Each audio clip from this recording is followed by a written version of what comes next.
The scene opens in a vast desert under a clear sky. A group of bandit-like warriors stands alert, scanning their surroundings as tension builds in the air. One of the men senses something wrong and raises his hand. Light suddenly gathers around his palm, signaling an attack as the others react and brace themselves. From a distance, several fighters rush forward with weapons drawn. Dust rises as they charge, forming a loose formation while preparing to strike together. Before they can close the distance, a powerful force slashes through the air. The attack lands instantly, cutting down the front line and leaving the remaining warriors frozen in shock. One of the attackers lunges forward and swings his weapon with full force. The blow lands directly, sending blood spraying as the impact echoes through the battlefield. The wounded man lets out a broken cry and collapses, his body giving way as blood pours from his mouth and neck. The blonde-haired fighter watches in silence, his face splattered with blood.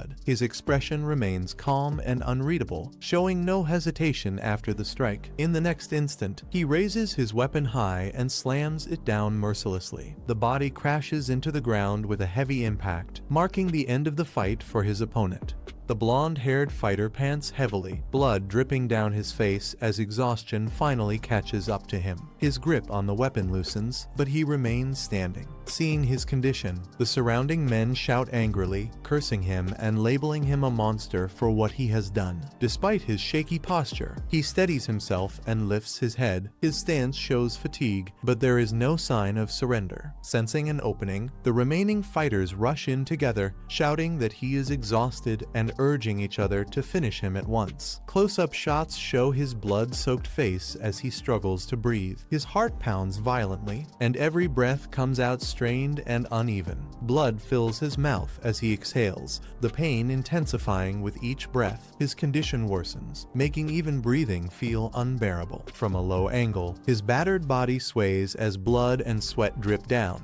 He can no longer tell which is which, but he forces himself to stay conscious. Suddenly, his body is flung upward as another impact hits. Below him, the remaining enemies continue their assault, pressing forward without hesitation. As blood runs down his hand, his body reacts on its own. The pain sharpens his awareness, and something inside him suddenly shifts. A system notification appears one after another, activating multiple hidden traits related to endurance, weapon mastery, and hand control.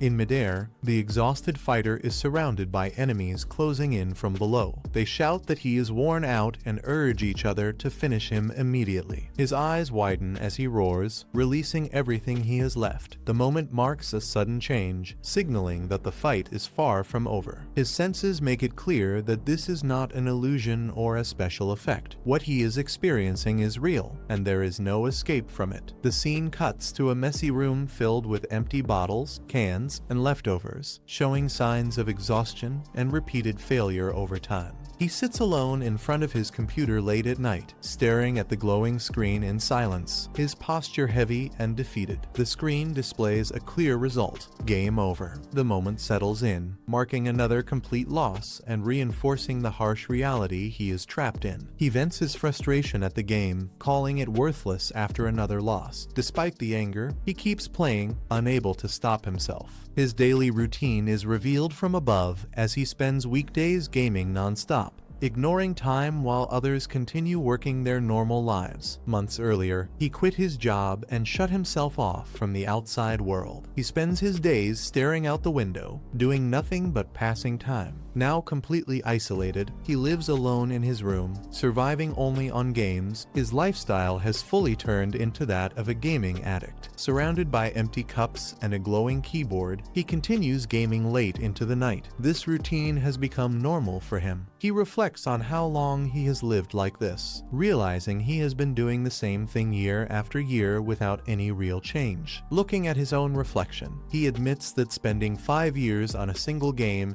has made his life memorable in the worst possible way. The game's login screen fills the monitor once again, reminding him that this title rose to fame 5 years ago, the same time his life stopped moving forward. The game promises that clearing it will grant any wish, but reality proves harsher. Years pass without a single successful clear, and the player count steadily drops to 0. When it first launched, Pangaenia became infamous for its brutal difficulty. Players flooded forums with complaints, sides, calling it unfair and impossible to finish. Inside the game, bosses appear that feel fundamentally unbeatable. Their overwhelming presence makes players question whether the game was ever meant to be cleared. Even worse, companions turn on each other without warning. Betrayal becomes common, ensuring that survival depends on no one but yourself. On top of everything else, named NPCs actively hunt players who gain a bounty. Once targeted, escape becomes nearly impossible. The harshest rule makes it worse. If a character dies, everything disappears instantly. Death forces a complete restart from scratch. Because of this overwhelming difficulty, the game's brief popularity collapses almost immediately, driving most players away. Left alone with his thoughts, he begins to suspect something is wrong. He wonders if someone is deliberately preventing players from ever clearing the game. The system confirms his character has been deleted due to the death penalty. Along with it, a massive amount of soul points is suddenly awarded. He freezes in confusion as the number appears. The reward is far higher than anything he has ever received before. The system explains that soul points are gained when a character dies. This time, the total reaches 1.6 million because of the rare items the character carried. He quickly realizes the difference. Hundreds of past characters barely gave him anything, but losing one loaded with unique items has changed everything at once. The game explains its SP system. Soul points are awarded based on the value of a dead character and can be carried over when creating a new one. SP can be invested into talents during character creation. The more SP placed into a talent, the slower and more stable its growth becomes over time. He recalls a past character created by investing the maximum 10,000 SP into sword talent, which eventually died while holding the title of Grandmaster of Swordsmanship. With the investment cap set at 10,000 SP per talent, he realizes the truth. Holding 1.6 million SP means he now has enough points to invest heavily across nearly everything. He admits that under normal circumstances, he would focus on magic talents for a safer and more stable run. This time, however, he chooses a different path. He moves the cursor and selects the random option without hesitation. Looking calm, he accepts that he will never clear the game anyway. He decides this will be his first and last attempt to truly enjoy it. With that resolve, he presses the button and confirms the choice, fully committing to whatever outcome the random selection brings. The scene shifts to a quiet meeting. She apologizes as she hands him a drink, creating an awkward pause between them. Confused by her tone, he looks up and asks what she is talking about, clearly not expecting what comes next. She explains that while he is a good person, she cannot stay with someone who has no clear future or direction in life. With a serious expression, she adds that she is at an age where she must think about marriage, making it clear that their relationship cannot continue. He falls silent, unable to respond, as the weight of her words sinks in. His expression stiffens, showing he understands what she is implying. She hesitates briefly, then tightens her lips, clearly conflicted but resolved in what she is about to say. She mentions her friends, explaining that they are all dating or marrying men with stable jobs at big, well-known companies. Looking straight at him, she contrasts that reality with his situation. Without saying it outright, she makes it clear that he does not fit into the future she envisions. He lowers his head and says nothing, the silence stretching as he avoids her gaze. With a tired sigh, she cuts the conversation short. She says that this is enough and announces that she is leaving. Before turning away, she wishes him a good life. He remains seated, his face hidden, unable to respond. She walks out of the cafe alone, leaving him behind at the table, staring down in silence as the breakup fully sinks in. 3 months earlier, after dating for 5 years, he is abruptly dumped. The breakup leaves him sitting alone, stunned by how suddenly everything ends. After she leaves, anger takes over. He quits his dead-end job without thinking, cutting off the last stable part of his life. He shuts himself inside his room and cuts off the outside world. Over time, gaming becomes the only thing he does, turning into a complete complete addiction. Now back at the present, he reaches the character creation screen again and hovers over the random option, ready to escape reality one more time. He steels himself and shuts down his self-pity, calling out his own weakness as he grips the controller more firmly. With no hesitation left, he decides to go through with it. He presses the button, fully committing to the choice. The system immediately responds, rapidly consuming SP to rearrange his stats. Notifications flood the screen as the process accelerates, watching the points disappear at an alarming rate. His eyes widen in shock. He mutters in confusion, realizing something unexpected is happening. A sudden system notice appears,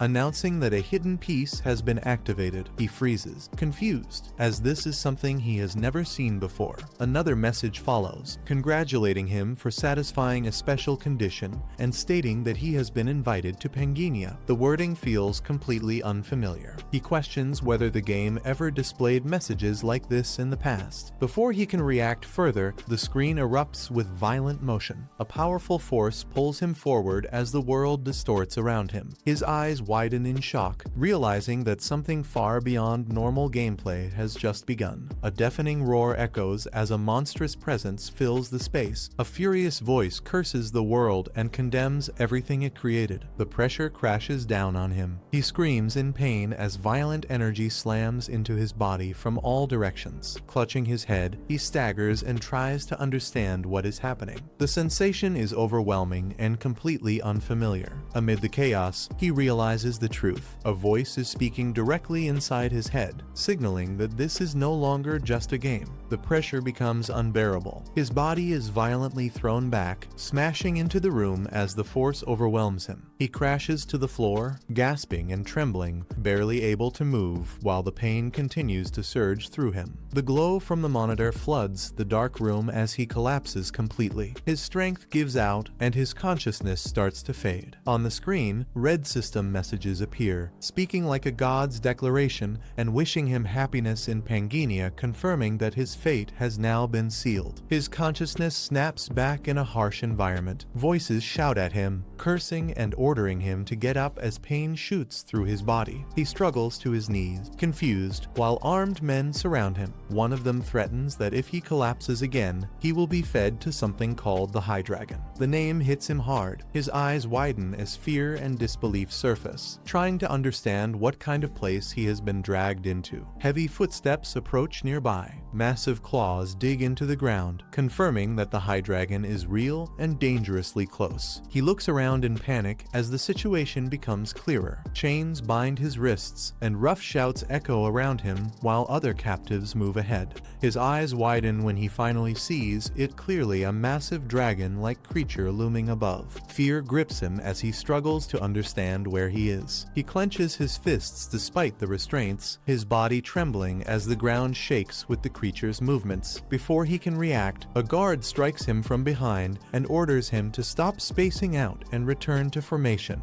leaving him no choice but to move forward. The guard yanks him forward and shouts a warning, making it clear that slowing down means death. He collapses to the ground, coughing and groaning, his body pushed past its limits as pain spreads through him. For a brief moment, his vision lifts toward the bright sky above, the contrast making his situation feel even more unreal. Boots march past him without stopping. Forced to endure, he drags himself forward, realizing he has no choice but to survive in this place. As he regains his footing, he looks around and notices the people moving together under guard, their expressions worn and exhausted. Seeing the massive creature again, he realizes the Hydreigon matches the monster he knows from the game Pangaenia, confirming this world isn't unfamiliar.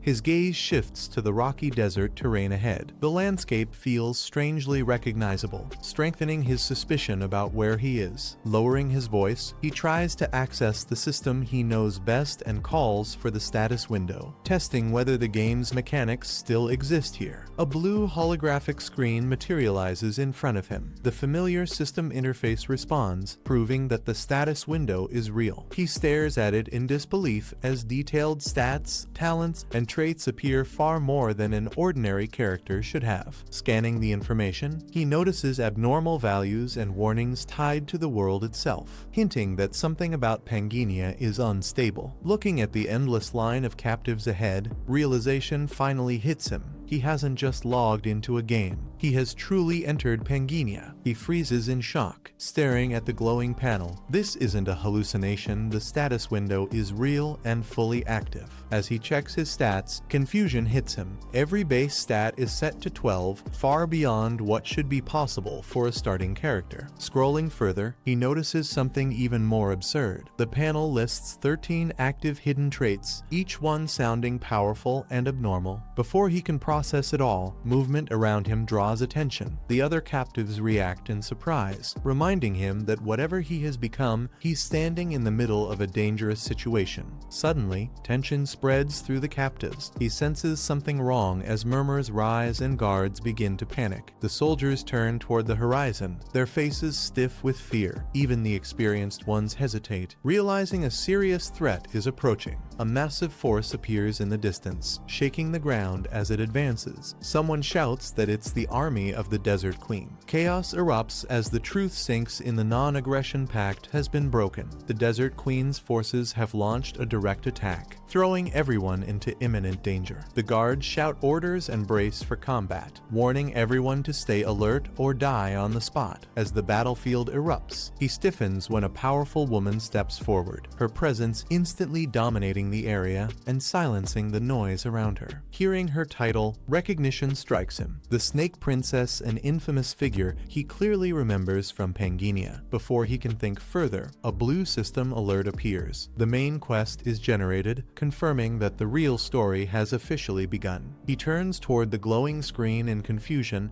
as the system updates again, unable to believe what it's displaying. The main quest appears clearly. The objective is simple: survive. The rewards depend on the outcome. As he reads further, his expression freezes. Failure doesn't just mean dying here. Both his in-game body and real body will be lost. Realization hits hard, with arrows raining down and chaos unfolding around him. This isn't a game anymore. His life depends on surviving this battle. Arrows suddenly rain down from above as people start screaming and running in all directions. He tries to move through the chaos, dodging falling arrows while injured people collapse around him. Blood splatters his face as he turns sharply, sensing danger closing in from all sides. His eyes widen in shock, realizing that escaping this battlefield won't be easy and hesitation could mean death. A hidden trait activates, explaining that it reduces exhaustion and lowers the risk of being caught off guard. As enemies rush forward screaming, the explanation continues, stating that it allows faster judgment of the situation. He looks at the bodies and a fallen sword on the ground, realizing the danger is closing in rapidly. He decides that staying still means death and prepares to move immediately if he wants to survive. He starts moving as enemies close in, sprinting across the battlefield without looking back. While running, he twists his body and reaches toward a fallen weapon on the ground. His hand grips the sword firmly, pulling it up in one smooth motion. Energy surges around him as he stands his ground, fully prepared to fight back.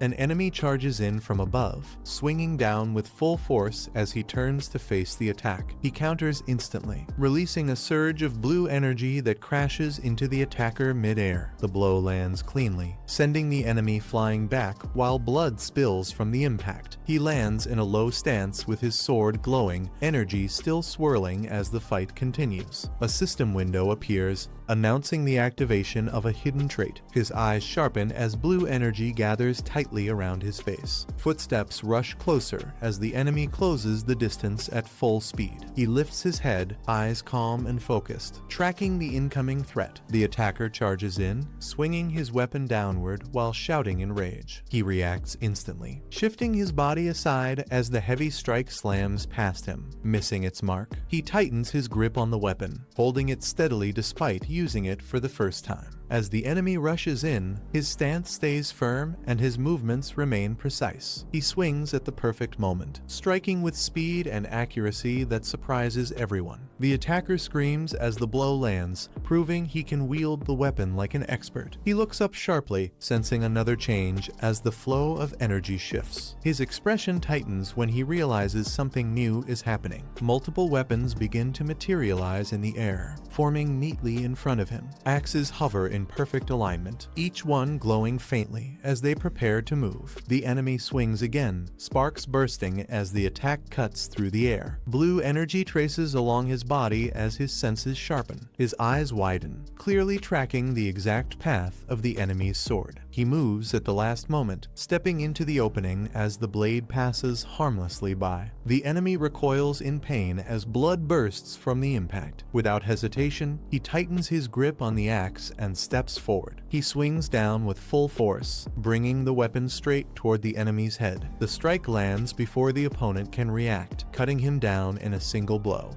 He stands alone on the battlefield, breathing steadily while holding his weapon low. His gaze sharpens, showing no fear as he prepares for the next wave. The surrounding enemies hesitate, staring at him in shock and calling him a monster. System messages appear, confirming his weapon proficiencies have risen, proving his strength has increased. He steadies his breathing and checks his status, realizing his proficiency has already reached level 6 out of 10. He grips his weapon, understanding that lasting this long was only possible because of his hidden trait. Looking around, he sees hundreds of enemies still surrounding him and knows this strength won't last forever. Standing alone in the battlefield, he curses the quest, realizing survival is still far from guaranteed. A figure seated on the throne asks whether the expedition to the demon world has failed. Another voice confirms the truth, addressing her directly as the Snake Princess. They warn that if it becomes known their city did not participate,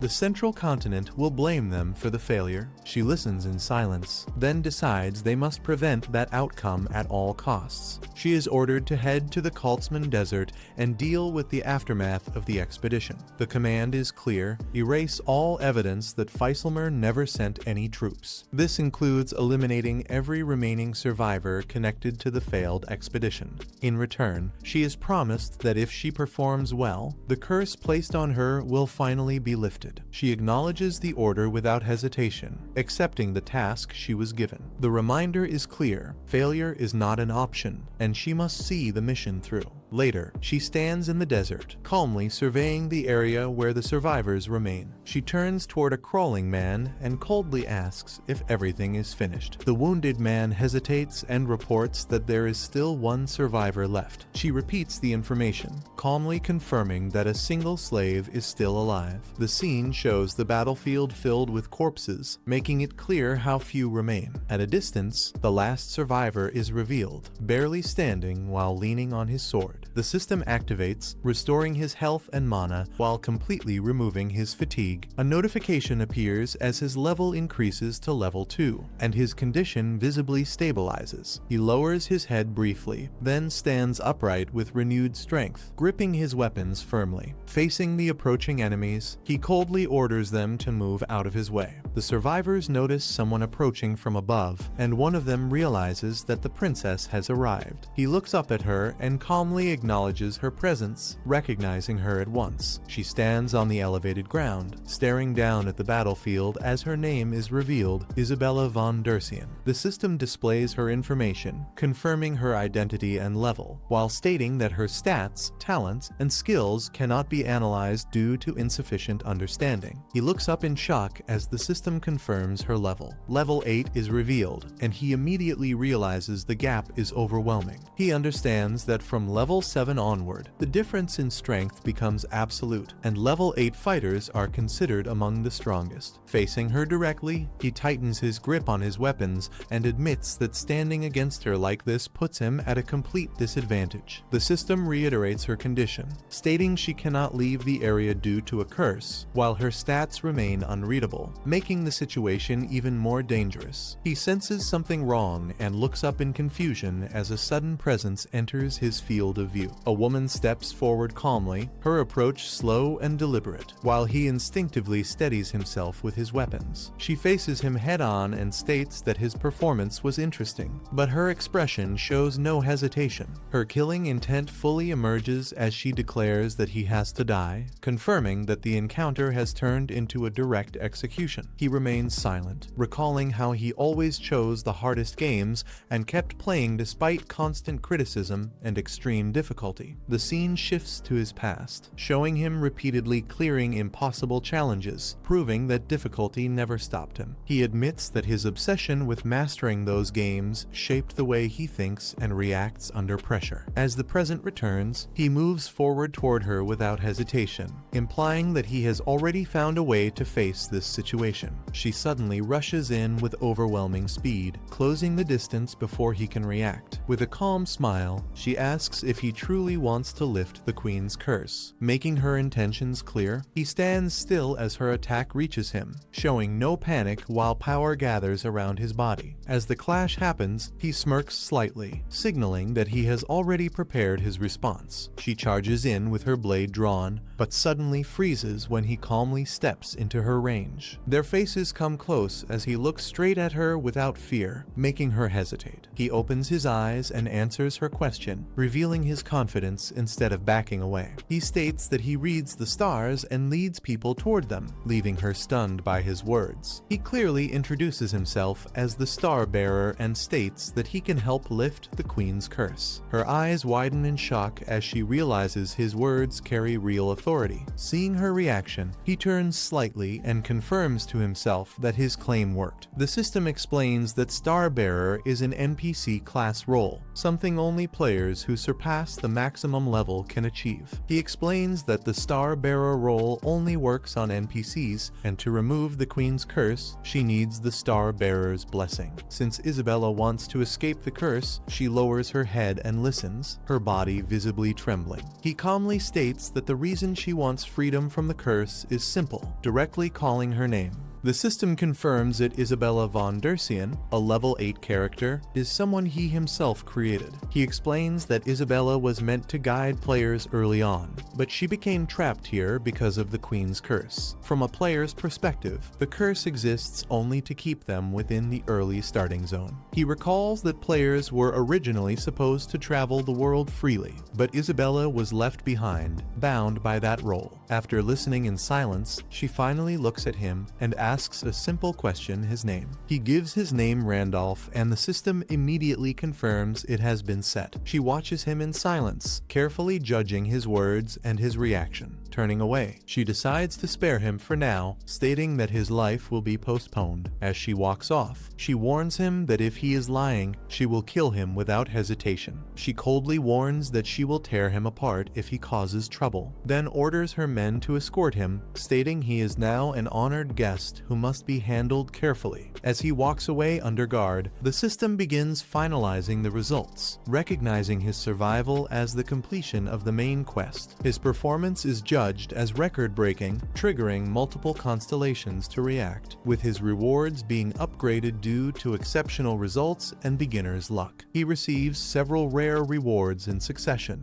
including a broken golden scale, the soul of the Hydragorn, and a named sword. While the constellation of battle acknowledges his effort, he collapses onto the ground, injured and exhausted, realizing that despite everything, he managed to survive. The system confirms his results, announcing his total points and stating that his achievement will be recorded in the Hall of Fame for main quests. Night falls over the city, marking the end of the brutal trial and signaling a brief moment of calm after the chaos. Later, he rests alone in a grand room while reviewing the system screens, silently acknowledging that this ordeal has finally come to an end. He reviews the rewards and realizes how rare they are, noting that the soul of the Hydreigon has only dropped once since the game's release. interface. As he checks further, he notices another item and questions what the broken piece of the golden scale actually is. The system explains that the item allows synchronization between reality and Pangaenia with limited time remaining and optional activation. While processing this dangerous ability, a new scene opens before him, signaling that something much bigger is about to begin. Three women approach and ask if he wants to be washed, standing silently as they wait for his response. He calmly tells them to wash only his feet, realizing they are observing his reaction. The attendants begin washing his feet without speaking, maintaining a respectful and controlled demeanor. He recognizes them as Isabella's chambermaids and decides not to react, knowing any unusual response could raise her suspicion. As the chambermaids continue, he forces himself to stay calm, reminding himself that a star-bearer must not show any reaction. He keeps his expression steady and avoids looking directly, trying not to draw attention to himself. One sudden movement makes the maids gasp, breaking the silence for a brief moment. At the same time, a glowing status window appears in front of him, catching his attention and interrupting the situation. He notices a new screen appear and pauses, quietly reacting as he reads the unfamiliar information. The system explains that the boundary between Pangaenia and reality is weakening, and a breakdown will begin once it crosses a certain threshold. Another window opens, showing the Hall of Fame rankings, with his name placed at the top based on points earned in the survival quest. The system confirms that a new logout feature has been unlocked, while warning that his character will remain vulnerable during logout. He reacts when the term starbearer is mentioned, turning toward her as confusion crosses his face. A sudden realization hits him, and he stares ahead in shock, calling the situation impossible. He recalls the players he entered the game with, remembering how they vanished one by one during the process. The thought settles in those players may not have disappeared at all, but were summoned into this world just like him. He realizes he can leave, clenching his fists as he declares that he can finally escape the game. The attendants try to stop him, reminding him of the princess's orders, but he interrupts them without hesitation. He states that if he fails to communicate with the stars in time, he will lose all of his power, making it clear he cannot wait. He tells them to ask the princess herself if she truly wants to stop him, while she stands there in silence, watching his decision. He tells them to inform the princess that he will meet her again after he finishes communicating, then turns to leave. The door closes behind him as the attendants wish him a comfortable time, ending the confrontation. Alone, he looks back and admits that his excuse barely worked, relieved that he managed to get out. Standing by the water, he reflects that he was afraid of being trapped in this place forever, now finally able to move forward. Confident that everything is settled, he decides he's done with the game and prepares to log out. He presses the logout option without hesitation, determined to leave this world behind. As the logout process begins, a system warning appears, telling him to keep his character in a safe place. Another message follows, stating that if his character dies here, he will die in real life as well. The system confirms the process, and the screen displays that the logout has been completed. He opens his eyes in the real world, staring blankly at the room as everything feels unnervingly quiet. Outside the window, the city is already engulfed in flames, smoke rising as explosions echo through the streets. People scream and run for their lives while the city burns, revealing that reality itself has fallen into chaos. Outside, something monstrous moves through the flames, its silhouette barely visible as buildings burn around it. His phone suddenly vibrates, showing an emergency disaster alert as the screen trembles in his hand. He looks up in shock through the window, realizing the danger is right outside. Unable to process what he's seeing, a giant claw smashes into the building, confirming that the nightmare from the game has crossed into reality. The creature's massive fist crashes through the wall, sending debris flying as the room shakes violently. He stumbles backward in panic, barely managing to keep his balance as the impact throws him across the room. Turning his head in shock, he realizes the monsters from Pangaenia are no longer confined to the game. Outside the window, the destruction continues, confirming that the invasion into the real world has already begun. A group of people stands gathered in a strange open area, all facing a glowing system interface, unsure why they were brought there. quick flashes reveal brutal battles and supernatural abilities, making it clear that survival here depends on combat power. The focus shifts to a man with glasses as he realizes this is real, not a dream, and panic starts to set in. He finds himself sitting in an unfamiliar chair, confused and trying to understand where he is, marking the start of his ordeal. He looks around and realizes he is back in his own room. Familiar objects surround him, making him question if everything before was just exhaustion after playing too long. Rubbing his face, he tries to convince himself it was impossible. He reasons that getting pulled into a game makes no sense and dismisses it as an overly vivid dream. His gaze shifts to the desk, where he notices something strange sitting beside his keyboard. The sight immediately breaks his calm and raises suspicion.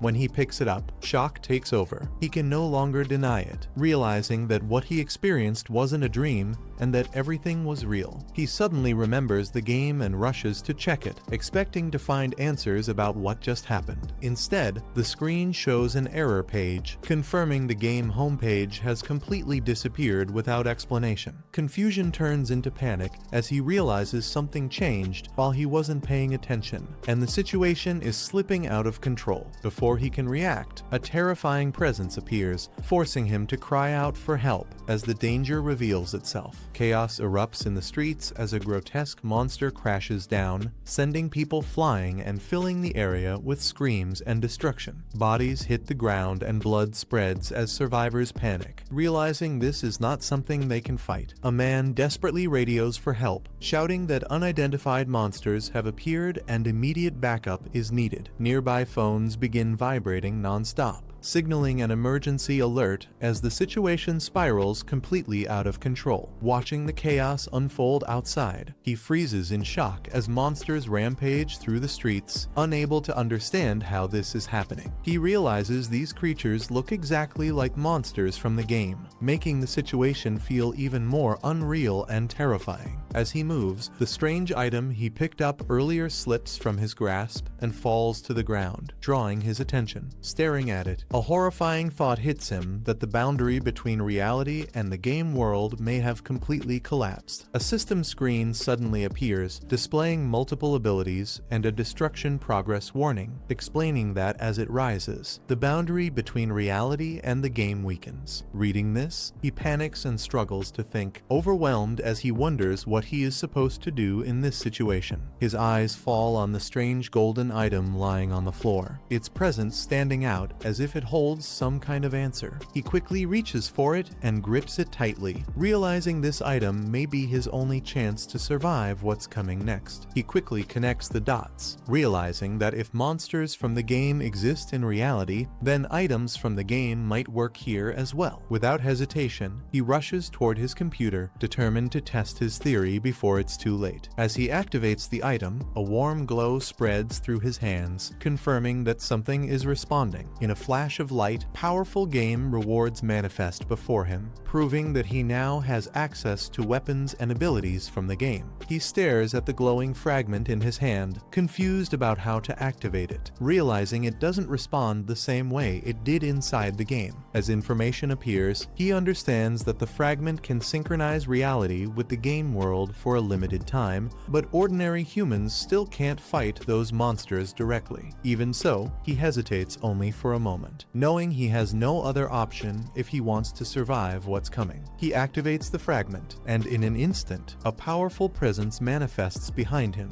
signaling that something extraordinary has just been unleashed. The system confirms synchronization is complete, activating the fragment and starting its limited time as the city continues to collapse around him. Outside, destruction spreads through the streets, with bodies lying among the ruins as the aftermath of the monster attack becomes painfully clear. A woman runs desperately through the chaos, clutching her child while struggling to escape the danger closing in from all sides. The child asks about her father, and the mother forces herself to stay calm, assuring her that he will come soon even as fear and uncertainty weigh heavily on her words. Amid collapsing debris, the mother is suddenly struck and sent crashing to the ground, barely managing to shield her child. The little girl is thrown away by the impact and lands hard. Confused confused and calling out as dust and rubble surround her. She spots her mother trapped beneath the debris and runs back in panic, screaming for her while the destruction continues. Though badly injured, the mother forces herself to speak calmly, telling her daughter to run away quickly. Even as her own strength fades, a woman rushes in and asks if everything is alright, stopping in shock when she sees the injured mother trapped under the rubble. Bleeding heavily, the mother forces herself to stay conscious and begs the woman to take her child and keep her safe. Overwhelmed but determined, the woman hesitates for only a moment before accepting the responsibility. She promises to protect the child and quickly leads her away, leaving the injured mother behind as the danger continues. The injured mother struggles to lift her head as a massive shadow looms over her, its presence crushing her remaining strength. Pain surges through her body as she realizes the monster has found her, leaving her with no way to escape. Facing the creature, she accepts her fate, understanding that this moment may be the end for her. As the monster moves in to strike, everything goes silent, marking the moment her life is about to be taken. Just as the monster is about to strike, a powerful presence suddenly cuts through the chaos, stopping its attack mid-motion. A man with glowing eyes appears, moving at overwhelming speed as energy surges around him. In a single decisive move, he slashes through the monster, destroying it before it can react.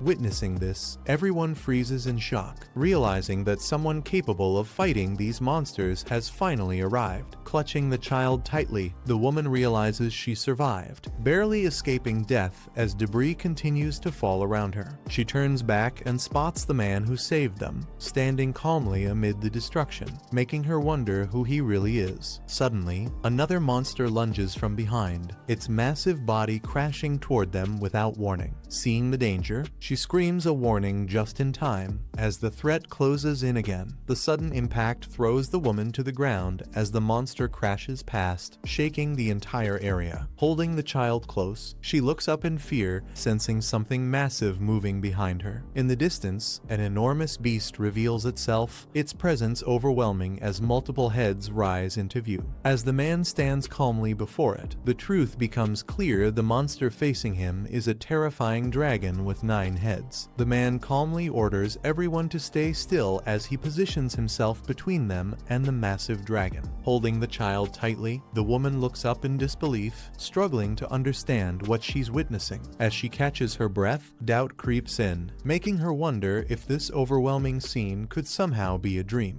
Suddenly, the child breaks free and runs toward her injured mother, screaming for her, ignoring the danger around them. As the woman looks around, she notices people fleeing in every direction. Realizing the chaos isn't limited to just one place, her expression stiffens as a terrifying thought hits her, sensing that something far bigger is happening. Scenes of destruction flash by, showing monsters rampaging freely and killing people without resistance. It becomes clear that monsters appeared simultaneously across the entire world, instantly pushing human civilization toward collapse. The monsters were not the only ones to appear, as powerful individuals also emerged amid the chaos. These warriors fought back fearlessly, cutting down monsters with ease and shrugging off attacks that ordinary weapons couldn't stop. Some of them stood before terrified crowds, promising protection and calling on people to unite their strength against the threat. As these scenes spread everywhere, it became clear that the world was rapidly changing into something entirely new. While others panic and waste their fragments, one man watches calmly, mocking their poor decisions as he holds his own piece of the broken golden scale. It is confirmed that reality and Pangaenia are beginning to merge, and over time, the two worlds may fully become one. In this new age of chaos, everyone is now a competitor, and only those who gather more fragments will rise as the true powers of this era. The system updates the rankings for the first time in 2 years, revealing massive score gaps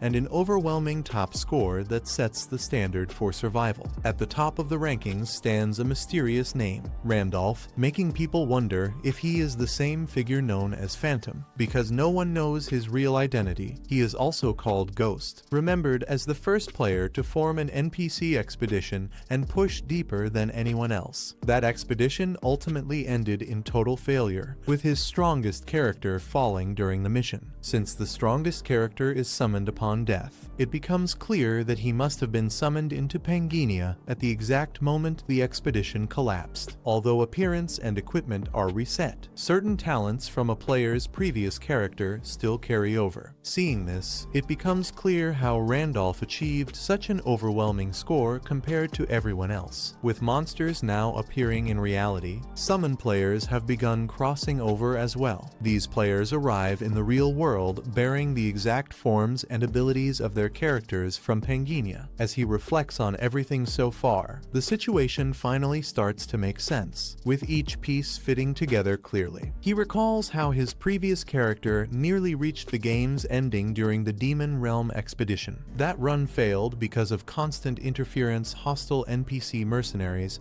and even trusted companions who betrayed them. Now, he questions whether all those disruptive factors were actually other players, summoned into the game just like he was. He realizes that if the boundary between reality and Pangaenia has collapsed, logging out is no longer a way to escape. Players who can't reach the ending may target others they see as rivals, making hiding an impossible option. To survive in both worlds, he decides he has no choice but to grow stronger and fast. As he steps forward with that resolve, a woman seated on a throne addresses him, asking if he's finished talking with the stars. She confirms that she has come to keep her promise, calmly acknowledging his arrival. She then adds that she has one condition, drawing his full attention as he asks what it is. Without hesitation, she gives her demand, making it clear what she wants in return. She orders him to take her to the sanctuary, directly calling Isabella by name. He reacts in disbelief when she mentions the sanctuary, questioning her sanity. She calmly explains that there is a star there and makes it clear that what she seeks can be obtained in that place. A system window appears, confirming that a class can be obtained in the sanctuary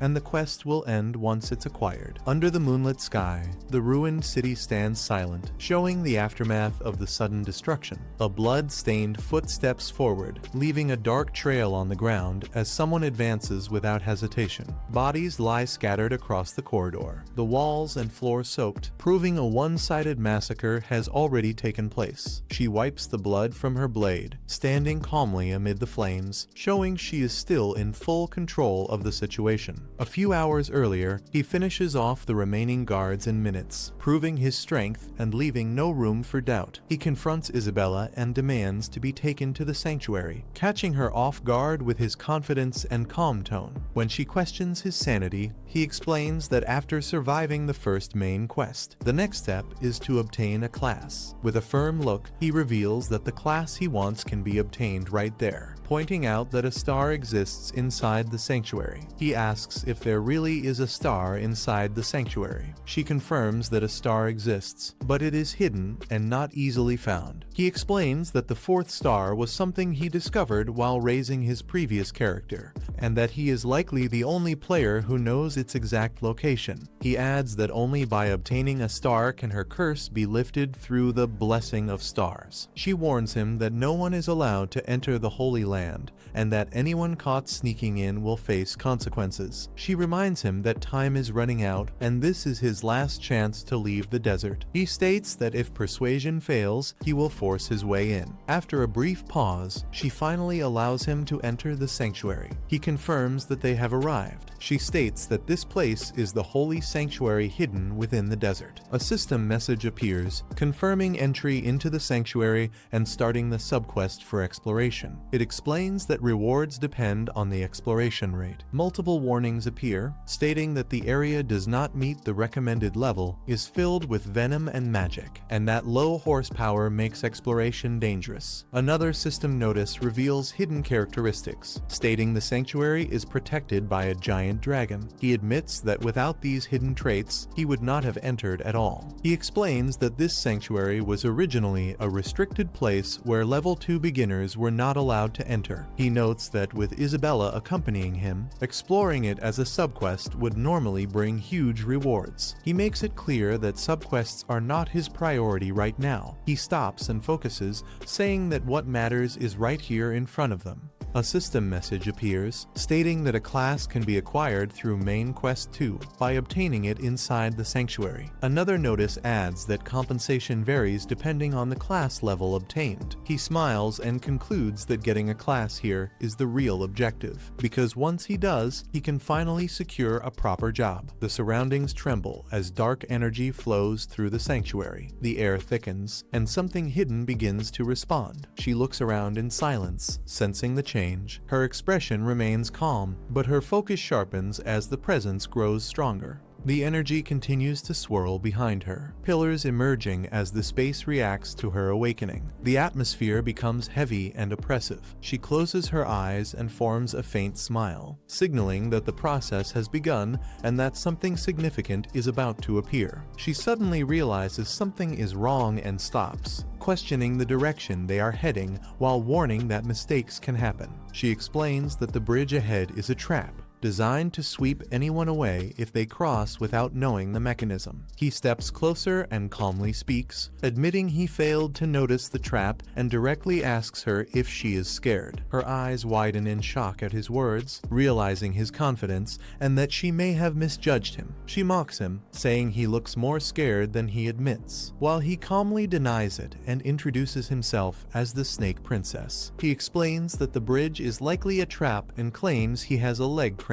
then casually says he will carry her on his back instead. She explodes in anger, shouting at him and pointing out that he just said his leg was cramped, clearly furious at his recklessness. Ignoring her anger, he states they don't have time to hesitate and insists moving forward is better than staying afraid and delaying. She reacts in shock as he suddenly lifts her onto his back, leaving her momentarily speechless. He says that if it weren't for the cramp in his leg, he would have carried her properly, while she reluctantly agrees to hold on. He tells her to grip tightly, then stomps forward with force, activating the path beneath them. Without hesitation, he dashes ahead across the dangerous terrain, committing fully to crossing the trap in one move. Proper as they rush forward, she panics and shouts that the direction is wrong and there's no way out ahead. Ignoring the warning, he jumps straight into the abyss with her still on his back, committing without hesitation.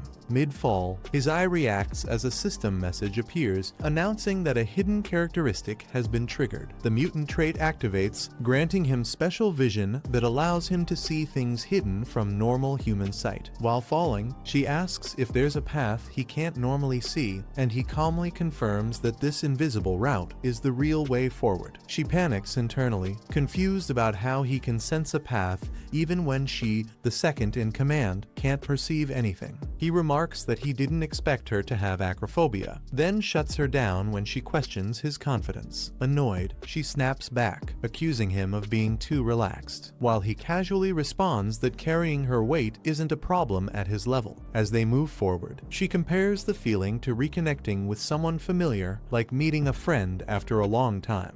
She asks if they've met before, but he stays silent, watching her reaction closely. While ascending the glowing stairs, she says they've never shared the same space before and asks what that actually means. While ascending the glowing stairs, she says they've never shared the same space before and asks what that actually means. She says that even if he claims to know her, he has never actually seen her before. As blue energy surges around them, the surroundings begin to distort and a barrier spreads across the entire area. He explains that this is a domain barrier cast over the whole domain, hiding everything from those who stray off the correct route. He adds that the barrier only reveals itself to those who follow the designated path, confirming they are moving the right way. He recalls that if his memory is correct, the next stage should appear here. The ground splits open, revealing a dark cavity with a red, glowing core forming at its center. The earth begins to shake as something massive starts moving beneath the surface. Multiple stone figures rise one after another, their bodies glowing red as they fully emerge. A massive guardian emerges, its chest glowing red as its core activates. He observes the size and structure of the guardian and identifies it as a high-grade golem, noting that contact at his current level would mean instant death. He casually asks if her leg cramps are gone, while she warns him to stop talking and just watch. The guardian suddenly moves, its heavy heavy steps shaking the ground as it charges straight toward them. The golem raises its massive arm and swings down with overwhelming force. She stands her ground as the attack descends, the Guardian's red core blazing while debris scatters. A close-up shows her calm smile, showing no sign of panic as the strike closes in. Golden restraints suddenly wrap around the golem's arm, stopping its attack mid-swing. A violent explosion erupts as the restrained arm shatters, sending debris flying in every direction. She calmly looks back and states that the fight will be over soon. She launches forward through the falling rubble, targeting the golem as its red core is exposed. The Guardian's body breaks apart under the impact, its glowing core cracking as the final blow lands. He watches calmly as the golem collapses, acknowledging her precise assassination style fighting despite her low level. The golem's cracked body finally gives way, its core split apart by her final attack. She lands amid the falling debris, confirming that a level 8 enemy truly operates on a different scale. As rubble rains down, he checks the system screen, surprised that the battle ended faster than expected. The system notifies him that he can acquire the Golem Maker class, counting Isabella's kills as his own. He reviews the class details, noting that in Pangaenia, summon command classes are rare and Golem Maker is considered a high-tier option. Despite its value, he decides it doesn't match the class he's aiming for and selects Reject without hesitation. As the screen fades, he confirms there is someone else in the sanctuary who can grant him the class he truly wants. The purple miasma thickens as Isabella suddenly stops, sensing something unusual ahead. The land itself reacts, and a massive mountain comes into view, wrapped in ominous energy. A system message appears, stating that the old king, master of the mountain where the nameless star is buried, has been angered by intruders. Looking up at the mountain, he calmly acknowledges it, realizing that the real destination is finally right in front of them. A massive presence descends from above, its shadow covering the entire area as something enormous reveals itself. The overwhelming pressure from the giant dragon presses down on him, and he realizes this creature is likely the sanctuary's keeper. He studies the dragon carefully and notices that despite its terrifying presence, it does not attack first. Turning to his companion, he casually says she didn't come here expecting him to fight a keeper on her behalf. He reassures her that although it looks dangerous, the dragon seems surprisingly calm and even friendly for now. Without warning, a massive shockwave sweeps through the area, throwing her off balance and slamming her into the ground. She struggles to get up as the impact settles, clearly caught off guard by the sudden attack. He turns his head with a confused expression, not expecting things to escalate this way. She snaps her gaze toward him, eyes wide and furious, realizing he's the one who caused it. The massive serpent reveals its true nature, announcing itself as the sanctuary's challenger and demanding proof of worth. He freezes in confusion, realizing the creature has mistaken him for the one challenging the sanctuary. Before he can react, the serpent declares that the true challenger defeated the Watcher and has already stepped forward. He looks stunned as the situation escalates, finally understanding that the real battle has already begun without him. The serpent declares that anyone who fails to prove their worth will die, and the pressure around the battlefield instantly intensifies. He panics and shouts for guidance, insisting he isn't the challenger, while memories surface of clearing this place before without ever defeating this monster. His eyes widen in shock as the truth sinks in, realizing something has changed compared to his previous run.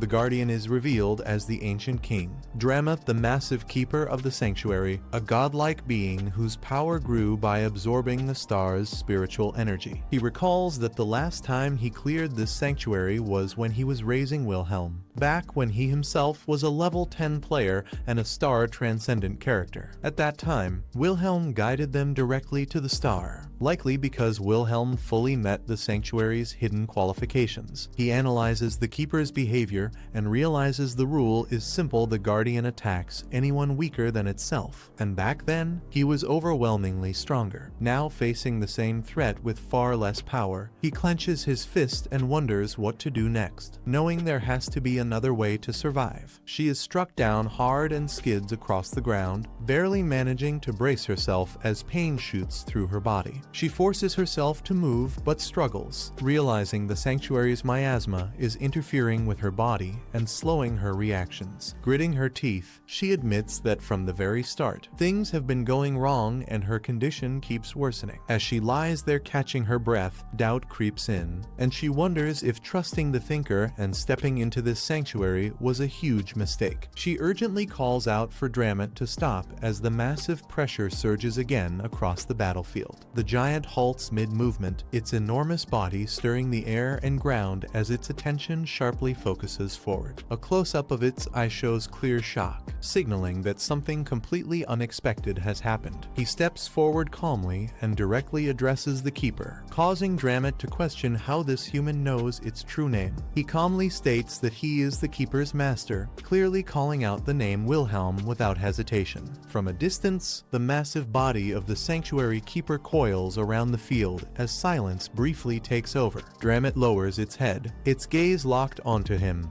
and declares that the one it serves has returned. The giant suddenly bursts into loud, echoing laughter, its roar shaking the surroundings as it fully acknowledges Wilhelm's return. The giant dismisses him outright, saying he is not prepared and mocks him as someone unworthy to even speak Wilhelm's name. It explains that Wilhelm was a powerful human, a perfect superhuman with nothing lacking, fully worthy of being its master. The giant states that Wilhelm failed during the Demon Realm expedition, and as a result, all of his stars fell. It declares that this means Wilhelm met a flawless and complete death, roaring in fury while rejecting the idea that anyone like him could replace his master. He steps forward and tells Dramit to honor the contract they once made, revealing that he knows about their agreement. Dramit freezes in shock, questioning how he could possibly know about a contract that should not be known to anyone. The giant states that no one should even be aware of its existence, showing clear agitation and disbelief. Without explaining further, he maintains a calm stance, forcing Dramit to confront the fact that this challenger knows more than he should. The contract with Dramit is revealed. The Mountain Keeper must obey the Mountain Master's commands, and the contents of the contract cannot be disclosed to anyone. It states that whoever obtains the star buried in the mountain can learn the Keeper's true name and become the new master. If the contract is broken, the violator will face death. He explains that this setting still exists, meaning the game's rules are active.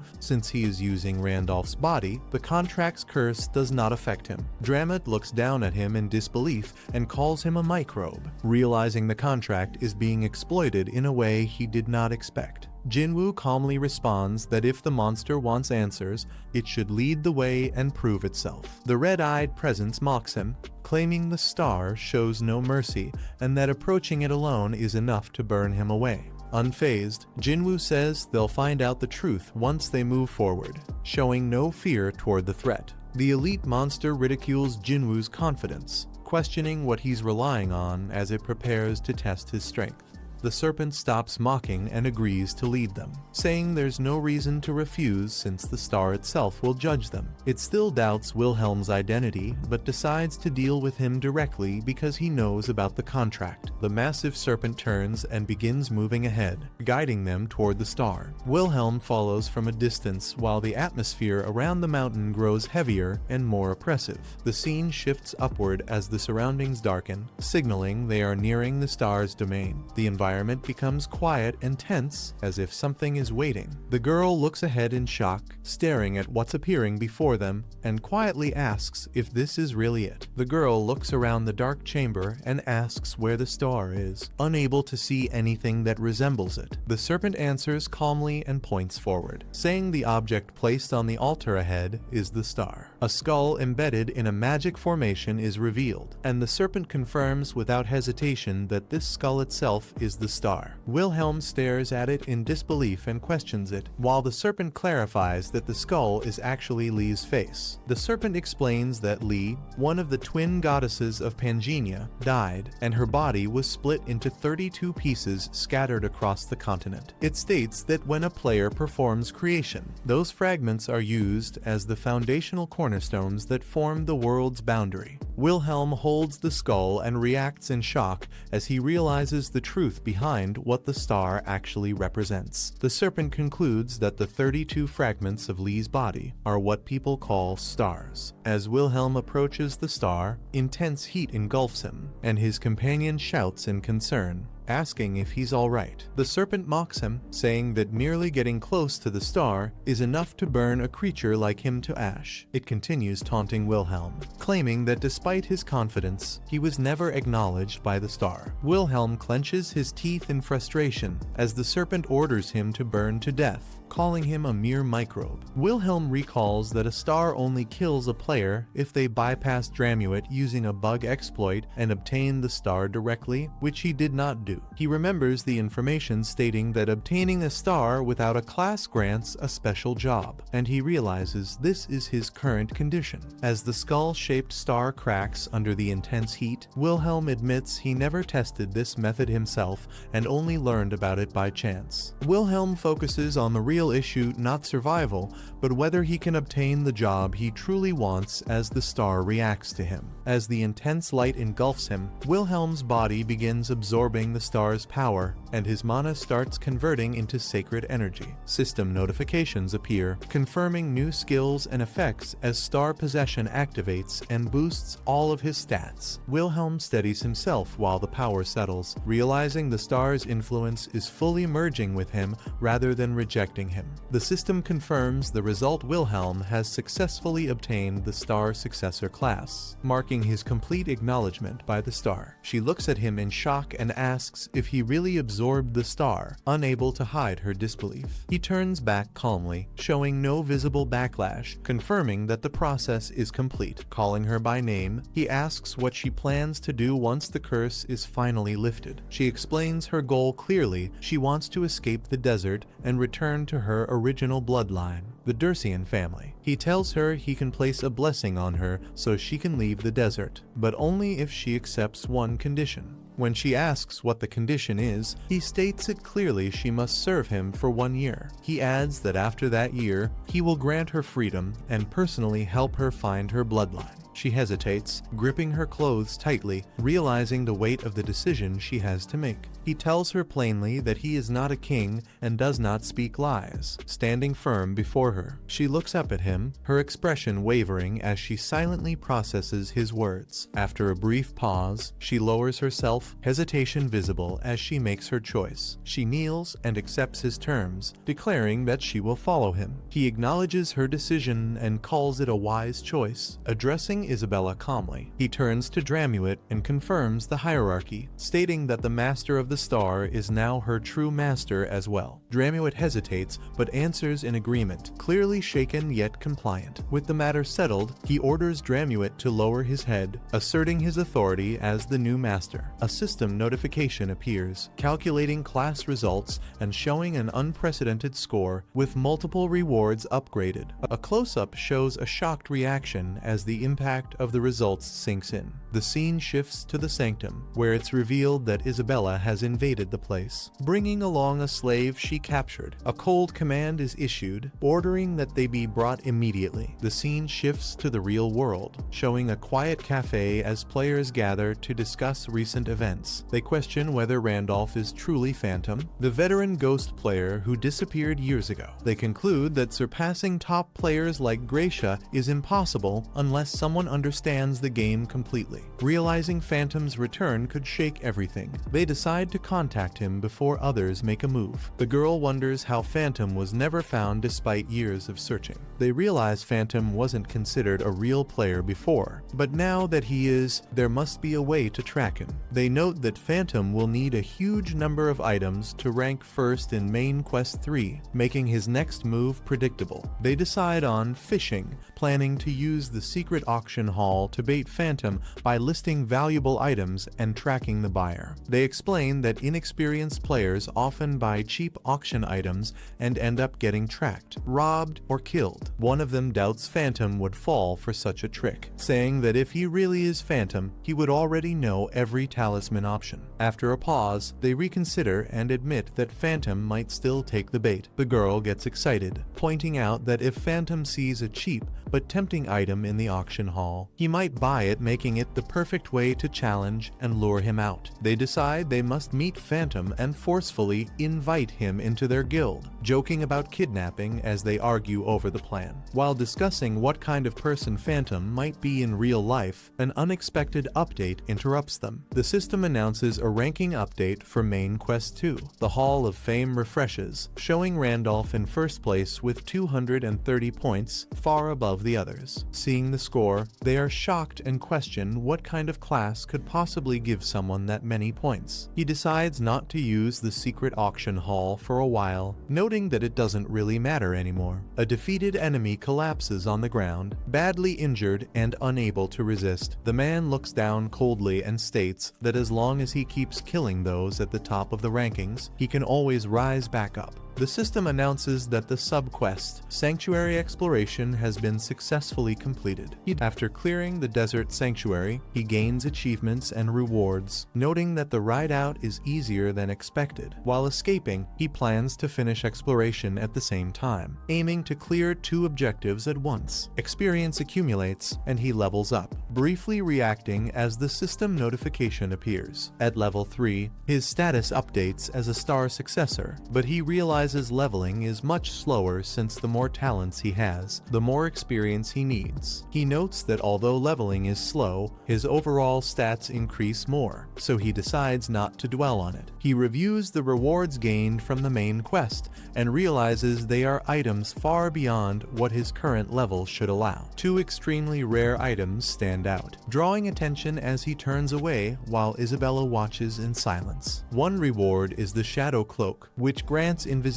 when activated, effectively giving him a free stealth ability. A sudden disturbance shakes the sanctuary as something crashes and spreads shockwaves across the ground. The Guardian senses movement, its red eye opening as it detects unfamiliar presence nearby. Multiple figures rush through the area, their movements leaving behind distorted afterimages. The Guardian reports to its master that intruders have entered the sanctuary, catching him off guard as he reacts in surprise. She identifies the incoming enemies as the Queen's pursuit squad, noting that they stayed inside the sanctuary long enough to draw attention. She asks what his plan is, explaining that while the Queen herself won't come, the squad sent after them will still be large. He observes the situation and admits that even with the Mountain Guardian, handling all of them in a direct fight would be difficult. He questions the need to fight at all, calmly suggesting that confronting the Guardian head-on isn't the right move. She looks worried as the situation escalates, clearly alarmed by what's about to happen inside the sanctuary. She calls out to Dramot, saying they're counting on him as the giant sea serpent rises before them. Dramot orders the Guardian to act, and the massive serpent responds, revealing its overwhelming presence. As chaos erupts and others panic at the monster's appearance,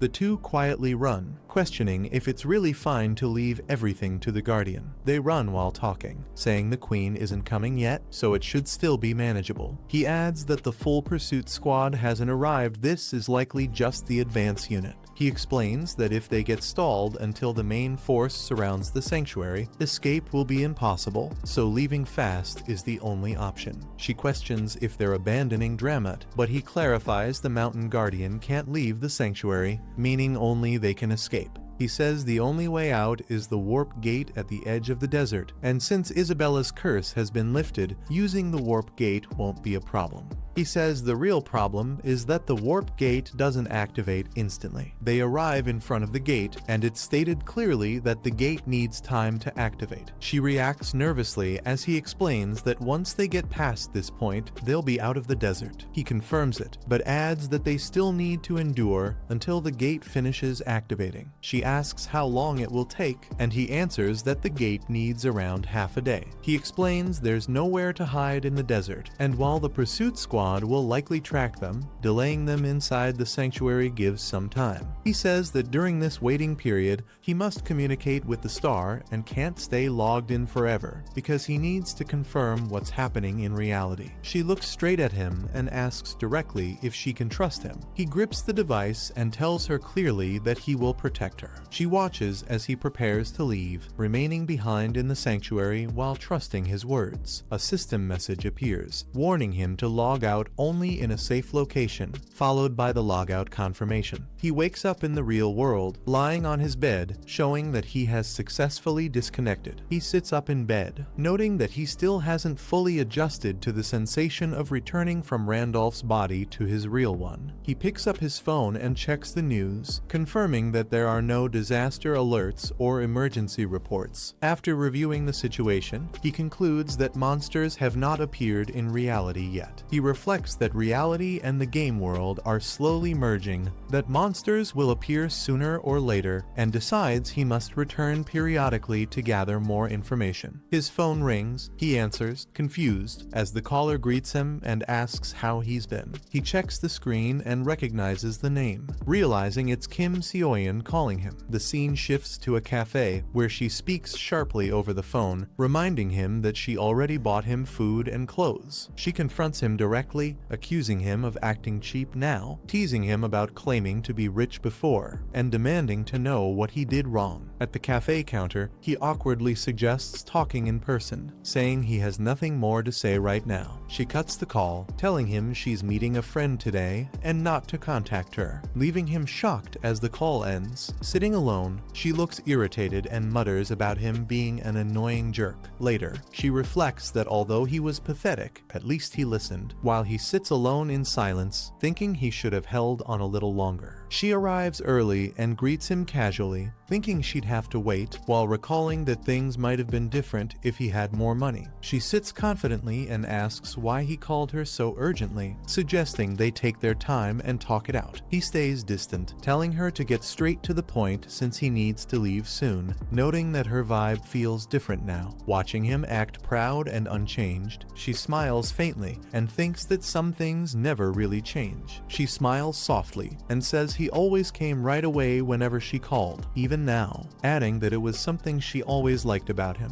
She admits that after they broke up, she realized how good he was and kept thinking about him with regret. She looks at him closely and asks if he missed her too, waiting for his response as he stays silent. While she talks, he seems distracted, thinking to himself that she called him here but didn't even order him a drink. He stands up and says that if she's done talking, he's leaving, catching her off guard. She reacts angrily, reminding him that she said she missed him and questioning if this is because of what she said when they broke up. He turns back calmly and asks if her new boyfriend knows she's meeting him right now. She freezes as he bluntly tells her that if she's flirting with multiple men, she should have deleted her SNS pictures too, not just changed her profile photo. He turns away and says he's leaving, ignoring her as she rushes after him, asking him to listen. As he walks, he realizes he's unusually calm, noting that in the past he would have panicked, and wonders if his growth in the game is affecting him in reality too. She yells after him,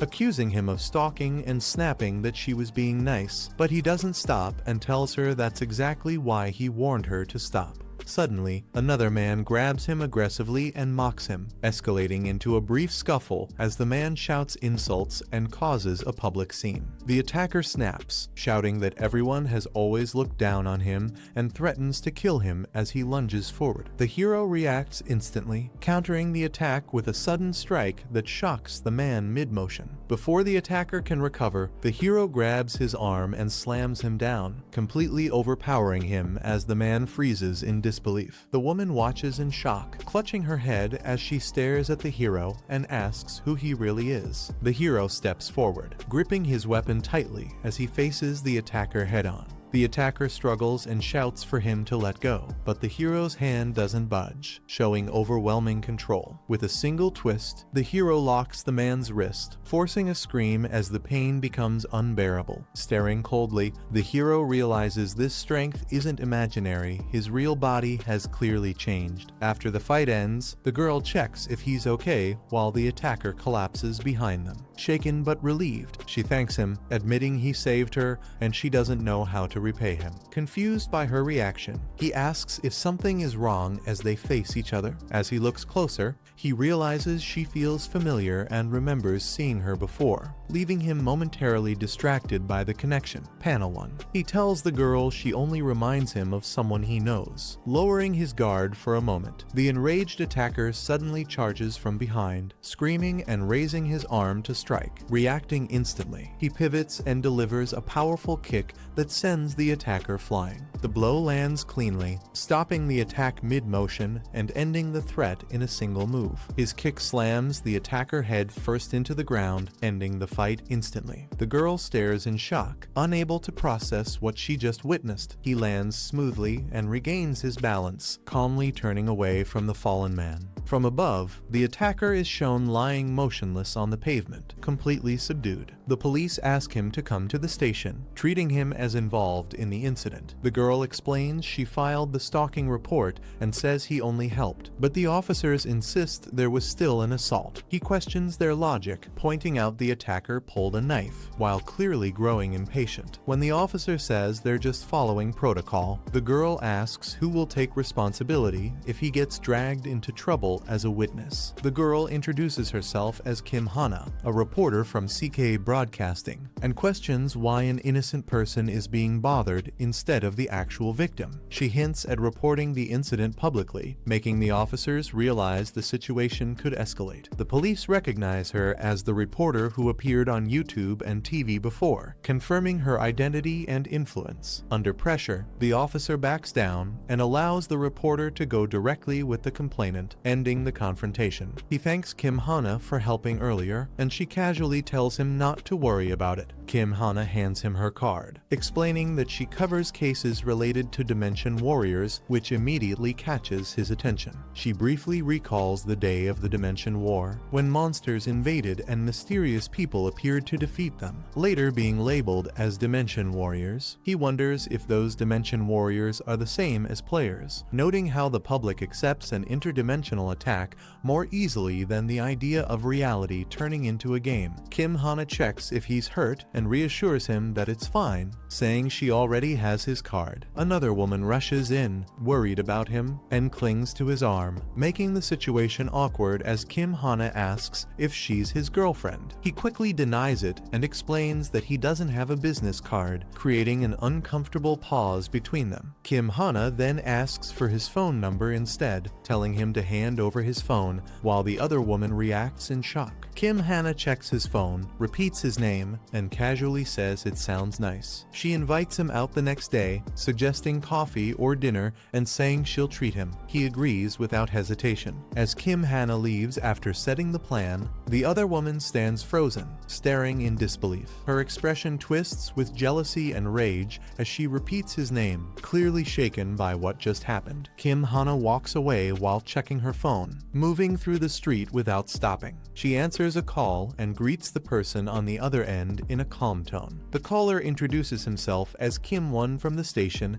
and tells her not to use nicknames, explaining that the chief is away. She's informed that the chief left her a task, and Kim Hana pauses, reacting with brief confusion at the sudden assignment. While walking, Kim Hana is told that someone named Gracia wants to interview her, which immediately catches her attention. She recalls Gracia as the superhero who saved America and questions why someone that famous would want to meet her. She's informed that Gracia specifically requested a face-to-face meeting in Korea, making the situation feel even more serious. Images of past battles and blood-stained scenes flash through her mind, hinting that this meeting may be tied to something far bigger and more dangerous than a simple interview. In the dark aftermath of a brutal fight, bodies lie scattered as the battlefield falls silent. A blood-soaked woman steps forward calmly, holding her blade without hesitation, showing complete control of the situation. Her presence alone terrifies the survivors, making it clear she is far stronger than anyone there. The men kneel and relay a message from their queen, demanding the Snake Princess return and surrender the slave, promising everything will be forgiven if she complies. The crowd screams for blood, shouting for the traitor to be killed as weapons are raised. The Snake Princess moves without hesitation, cutting down those who rush at her as if their attacks are meaningless. She calmly stands between the fallen enemies and the injured man behind her, making her stance clear. As her power surges, a massive blue energy erupts around her, silencing everyone and showing that resistance is pointless. A massive warp activates, announcing that the departure point is open as time runs out. The Snake Princess reacts instantly, sensing the shift and turning toward the source. She grabs the man and pulls him forward, praising Isabella for holding on until the last moment. As they prepare to leave, he calmly confirms that he has finished communicating with the star. The crowd demands the traitor's execution, shouting for immediate action. He raises his hand as golden light gathers, stating that he will keep his promise because she protected him first. A massive surge of star energy erupts from his fist, blasting forward and overwhelming everyone in its path. He activates a star-exclusive skill, Star Scratch, consuming all remaining star force for a limited duration. The golden star energy explodes outward, engulfing the attackers as they scream under the overwhelming force. He declares this moment as liberation, releasing the full might of his power without holding back. Isabella watches in shock, realizing this is the true power of a starseer. He turns to Isabella and calmly tells her that if she wishes to return even now, he won't stop her. She firmly refuses to turn back, her expression steady despite the danger ahead. A faint smile forms as her resolve becomes clear. She declares that she will go with him, stepping toward the swirling warp without hesitation. The system confirms her curse is nullified, selects the Central Continent Arcana as the destination, and begins the warp. They arrive in the Golden City Arcana, greeted by towering buildings and a bustling crowd. He observes the surroundings and notes how lavish the city is, realizing everything here revolves around money. He concludes they need to secure enough gold first just to handle basic living expenses. She confidently reveals a bag of gold, assuring him there's no need to worry since she already brought plenty. She checks the prices and says the gold they have is only enough for food and a place to sleep for one night. He reacts in disbelief, recalling that the same amount of gold could buy far more in the Kaltzman Desert. He realizes how expensive the Golden City is and understands that prices here are completely different. Seeing the cost, she asks what their next move should be now. He tells her to stop worrying because there's plenty of money around in this city. He points ahead and reveals a massive casino, implying that's where the money is. She freezes in confusion, realizing what he's suggesting. He confidently stands in front of the casino, clearly planning to earn their money through gambling. He calmly tells her not to worry, wearing a confident smile. At the same moment, a system message appears. In Pangaenia, every major city rules itself, and this city follows only one law. Here, money decides everything, and all of the city's wealth flows to a single place. That place is revealed to be the Hudson Casino, shining brightly as people gather outside. Inside, a stern man steps forward and formally apologizes, setting a tense tone for what's about to happen. At the casino entrance, the guard announces that anyone without a 10,000 gold deposit is not allowed to enter. The girl panics and explains they only have 100 gold left after washing up and buying clothes, since their original money was already insufficient. The line grows irritated as guests complain, and the guard coldly tells them to step aside for disturbing others, calmly stepping forward. The man says they don't have the deposit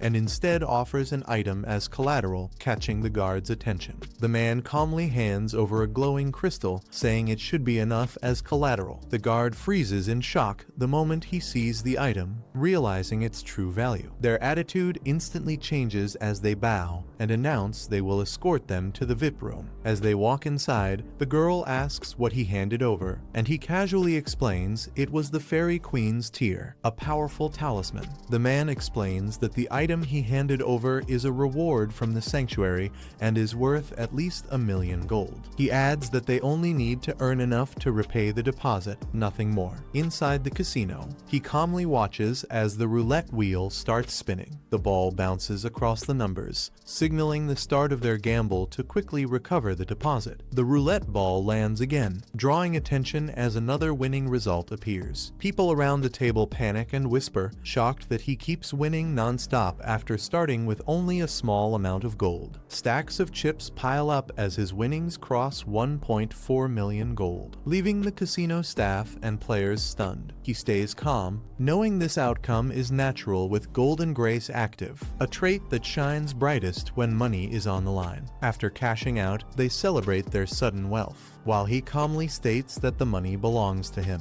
The casino allows him to keep all his winnings, but immediately bans him from entering Hudson Casino again. The staff explains that people copying his bets are draining chips non-stop, creating serious problems inside the casino. As the situation escalates, the casino officials grow tense, realizing they can't control the chaos he caused. Casino staff firmly asks them to leave immediately, making it clear they're no longer welcome. She glares back in silence, her expression turning sharp as she senses hostility from the guards. He calmly agrees to leave, but casually adds that he wants to speak with the casino owner first. The staff rejects the request outright and orders them to leave quietly, shutting down any chance of negotiation. He calmly warns the staff not to misunderstand, making it clear he isn't threatening or asking for favors. He confidently states that the casino owner will want to meet him and tells them to pass the message along. Inside, the owner activates a skill to analyze the item placed before him, focusing all his attention on it. After confirming the item is genuine, the owner is visibly shaken, realizing its value and questioning who the man really is. The item is revealed as the Fairy Queen's tear, an artifact carried only by the Fairy Queen's knights and almost never seen on the market. The owner realizes how impossible it is to obtain one, noting that even defeating a knight would require multiple high-level powerhouses. A subordinate reports that the man who left the talisman as collateral wants to meet Lord Hudson in person. Hearing this, Lord Hudson reacts with shock, instantly recognizing that the visitor is no ordinary gambler. Lord Hudson orders the guards to bring the visitor in, choosing to meet him calmly over tea. The man enters and sits confidently, with the woman standing behind him, both remaining composed under scrutiny. Lord Hudson silently observes him, questioning whether this calm man is truly the one who left the Fairy Queen's tear. Despite the man's ordinary appearance, Hudson senses something off, realizing that his presence doesn't match the power required to possess such an artifact. The woman mentions that he was the one who wanted this meeting and calmly asks for clarification. While the atmosphere stays tense but controlled, he downplays it, explaining that he only wanted to meet her and had someone pass the message along. He suddenly mentions the talisman he left behind, catching her off guard and confirming she needed it. Keeping his composure, he reveals his real goal was to arrange this meeting so he could buy back the talisman. The man calmly states that he is willing to sell the talisman if the price is right, keeping his attitude relaxed and businesslike. He proposes a price of 2 million gold, calling it a generous offer as he watches their reaction closely. The woman reacts instantly, shocked that he would ask for such an amount for a single talisman, while he remains silent. Without hesitation, he raises the stakes even higher, declaring the price as 20 million gold, stunning everyone in the room. The man points out that with 20 million gold, one could buy a mansion in Central Arcana, arguing that the talisman is ultimately just equipment used for refinement. He admits he personally does not value it that highly, saying he would not even pay such an amount for a collector's item kept purely for fun. While calmly tapping the table, he adds that the price would only make sense if it were a rare collector's piece, implying this talisman does not meet that standard. The other man counters confidently, revealing that the Fairy Queen's tear is not an ordinary talisman, but something essential for gaining entry into the city council. He falls silent for a moment, his expression tightening as he processes the implications of what was just revealed. The explanation continues, making it clear that without the Fairy Queen's tier, entering the city council is nearly impossible due to strict requirements that cannot be bypassed by personal power alone. It is further revealed that the city council rarely accepts outsiders, and recognition by the academy president is a mandatory condition for entry. As the weight of the name settles in, his eyes sharpen, and the identity of the person person involved is finally revealed: Serengeti. The woman is revealed as the only daughter of Marquis Weiser from the Bailank Kingdom, a figure with both noble blood and political weight. Known as the Snow White Knight, she once commanded 500 knights and joined the Demon Realm Grand Expedition alongside him. During that expedition, she sacrificed both of her legs to save him, earning the title of his right hand through her actions. Looking back, he admits he once saw her sacrifice as just another event, back when Pangaenia meant nothing more to him than a game. After Wilhelm's death and his arrival in this world, the weight of past losses begins to sink in, forcing him to reflect on everything he experienced. As his perspective shifts, he realizes that the NPCs he once knew may have been real players, changing how he views the past events. Serengeti's words resurface in his mind, especially her request to leave the expedition and live freely, giving new meaning to her actions. He then receives Serengeti's necklace, discovering it holds a cherished photo of her and her fiancé, confirming the depth of her humanity. He questions whether the fiancé was always part of her backstory, recalling that in the character settings he knew, no such detail ever existed. It becomes clear that the idea of a fiancé was never originally part of her character, contradicting everything he remembered. The explanation points to an external influence, someone who altered an NPC using preset data, allowing new settings to be accepted naturally. Shocked, the man admits he never told anyone this information and demands to know how the other person could possibly know about it. Hudson observes the man carefully, realizing he likely entered this world long before him and deciding to extract as much information as possible. The man calmly says he didn't know things normally, claiming he simply heard the truth directly, hinting at a different source of knowledge. He reveals that the star told him everything, shocking Hudson, who questions whether the man is claiming to be a stargazer. The man says he won't force Hudson to believe him, but offers help to achieve Hudson's goals, without asking for money, if Hudson accepts one simple condition. Hudson reacts cautiously when the man mentions a condition, sensing there is a deeper cost behind the offer. The man explains the rule clearly: Hudson must tell the star the full story of his life, and every word must be sincere, because the star favors only the truthful. Hudson is caught off guard, questioning whether revealing his own life story is what the man truly wants. The man warns that exposing personal information is dangerous and easily misunderstood, but reassures Hudson that a stargazer is rare, and this is the only way to earn the star's judgment and his help. He explains that hunters are NPCs who specialize in killing players, labeling them as sinners and executing them the moment they are exposed. Revealing one's identity in Pangaenia is essentially suicide, which is why most players hide who they are and why distinguishing players is so difficult. He admits he has no intention of revealing his own identity, knowing that countless players have already died to hunters who get close without warning. Even so, he believes Hudson will accept his offer, which is why he came personally, convinced Hudson is not just an ordinary NPC.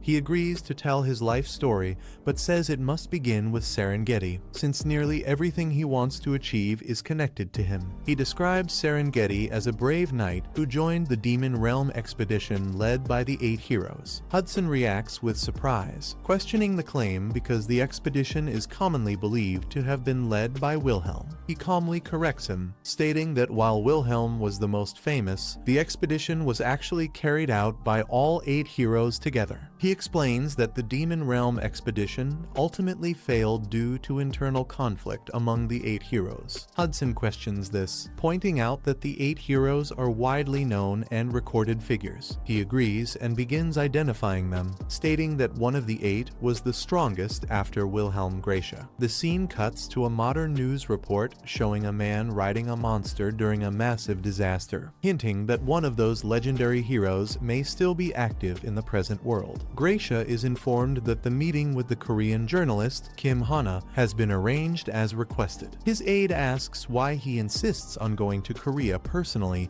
and suggests bringing the journalist to him instead, mentioning the government wants him to remain in the US for safety. Gracia refuses, stating there is something he must confirm with his own eyes. As he recalls the footage of a man riding a monster, Gracia hints that this individual may be the key reason behind his decision to go himself. himself. He begins by saying Serengeti was a brave knight who joined the Demon World expedition led by the 8 heroes, which immediately shocks the listener. The man interrupts, insisting that Wilhelm was the one who led the expedition, questioning the mention of 8 leaders. He calmly clarifies that while Wilhelm was the most famous, the expedition was actually carried out by all 8 heroes together, and internal conflict among them caused its failure. Hearing this unexpected explanation, the listener is left confused and unsettled, doubting the story while sensing that something important is being revealed. He sits quietly with his food, looking exhausted, clearly distracted rather than uncomfortable with the meal. When asked if the food doesn't suit his taste, he explains that something happened the day before and he barely slept. It's revealed that he stayed up all night talking and rambling, but in return, he managed to gather valuable information about the so-called 8 heroes. Despite being treated to an expensive meal, he feels uneasy and questions whether it's really okay for him to eat there for free. He notices a woman sitting behind them and points out that she looks like the same person who was with him before, mentioning that she keeps glancing in their direction. The woman stands with her arms crossed, clearly watching them closely, creating an awkward and tense atmosphere. He realizes that the man sitting with her looks familiar and matches someone who appeared on Kim Seoyeon's social media. He coldly questions whether Seoyeon's new boyfriend knows she's meeting him and adds that if she's flirting with multiple men, she should delete more than just her profile photo. The woman watching them grows visibly tense, trying to recall the man's name while clearly shaken by seeing him again. The woman at the table quietly suggests changing seats if the situation feels uncomfortable, but the man remains silent. He calmly says there's no need to worry about her and casually states that they don't have any kind of relationship. As he takes another bite of his food, he suddenly calls out a name, Park Hyun-myung, catching the other person off guard. The blue-haired man storms over, accusing him of following Seoyeon and confronting him aggressively. He continues shouting, saying that even after the breakup, the man kept bothering her and is now shamelessly stalking her. From above, the scene shows the man calmly seated at the table as the accuser points at him, loudly calling him out in front of everyone. Memories surface of Seoyeon crying and being dragged out to a cafe in the past, while the man remains silent, clearly confused by the accusations. The blue-haired man grabs him by the collar and threatens that if he follows Seoyeon again, he will kill him, openly insulting him. The man stays calm and finally understands the situation, while Seoyeon watches with a cold expression from behind. A waitress steps in angrily, questioning the disturbance and asking what kind of scene they are creating in the restaurant. The man shuts it down by saying he made the reservation himself and is paying for the meal. He bluntly offers money to silence the blue-haired man and warns him not to interfere or speak recklessly again. The man mocks him by asking whether 1 million won is not enough and casually throws bundles of cash at his face. He coldly tells the blue-haired man to take the money and disappear, openly treating him like worthless trash. The cash flies everywhere as the blue-haired man is forced back, shocked and humiliated in front of everyone. The woman snaps in anger, calling him a crazy bastard as the situation completely spirals out of control. The blue-haired man snaps back, saying she hit him first, barely holding back his anger as the tension explodes. The girl raises her hand without hesitation, telling him to grit his teeth as she swings with full force. Her eyes sharpen in an instant, completely focused, as she commits to the strike without mercy. The blow sends him flying backward, shocking everyone nearby as the situation turns violent in a single moment. The glasses-wearing man steps in coldly, telling the blue-haired man to stop and pointing out that he doesn't look innocent either. Fury explodes on the blue-haired man's face as he shouts back, completely losing control. His expression twists in shock as a sudden force grabs his head mid-rage. In one decisive move, he's slammed straight into the ground, ending the outburst instantly as the warning is enforced. The blue-haired man panics as he realizes the grip on him is unnaturally strong, unable to break free.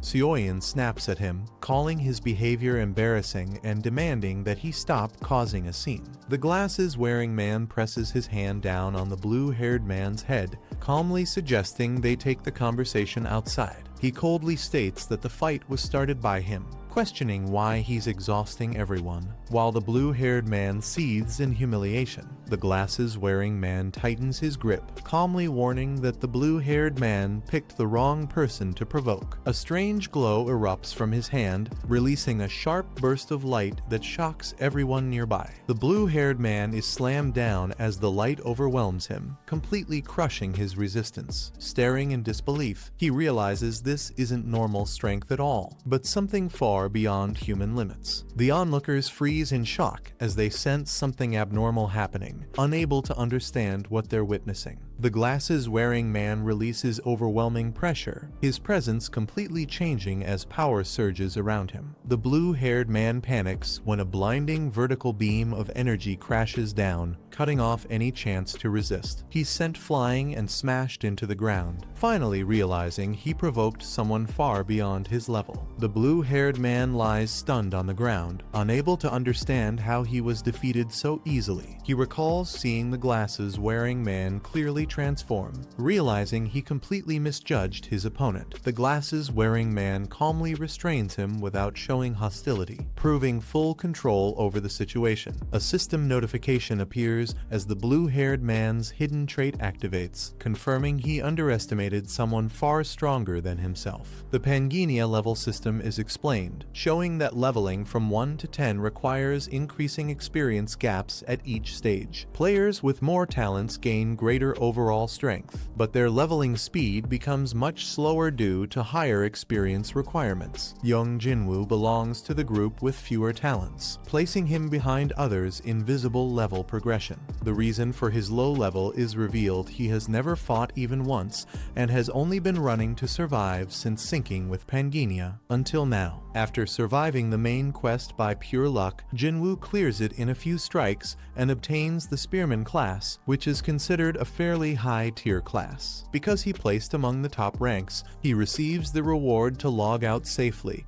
and never returns to Pangaenia afterward. Jinwoo reflects that not everyone could have survived the same start he had, especially with the heart of the iron-blooded monarch, and adapting to it was never easy. As people begin staring after the incident, Jinwoo decides to leave, admitting his mood is ruined and ending the encounter for now. Hyunmyoung is warned to never cling to Seoyeon again, while it's made clear he survived only because of her. The other side realizes Jinwoo is openly revealing himself as a player. They mock Jinwoo for wasting the remaining time on the golden scale, assuming he won't last long if he keeps acting recklessly. Seoyeon rushes to Jinwoo after the fight, asking if he's okay. Jinwoo calmly responds that he's fine, ending the confrontation without escalating further. Although Seoyeon suggests reporting them to the police, Jinwoo stops her, admitting they threw the first punch and choosing to let the incident go. Jinwoo downplays everything and tells Seoyeon it's not a big deal, suggesting they just finish their meal calmly. Suddenly, the surroundings begin to shake violently. People panic as the tremor spreads, and some mistake it for an earthquake. Seoyeon reacts in shock while Jinwoo stays focused. He senses something is wrong and realizes this isn't a normal tremor. Cracks spread across the ground and walls, confirming Jinwoo's suspicion that something dangerous is about to emerge. The tremors intensify as massive shapes break through the floor. Someone realizes the corrosion has started again, and panic spreads when monsters appear. Seoyeon panics and urges Jinwoo to run, but Jinwoo quickly covers her mouth and tells her to wait, stopping her from drawing attention. Other people nearby start fleeing in chaos as the creatures move through the area, smashing floors and walls without slowing down. Jinwoo carefully observes the monsters and notices something strange: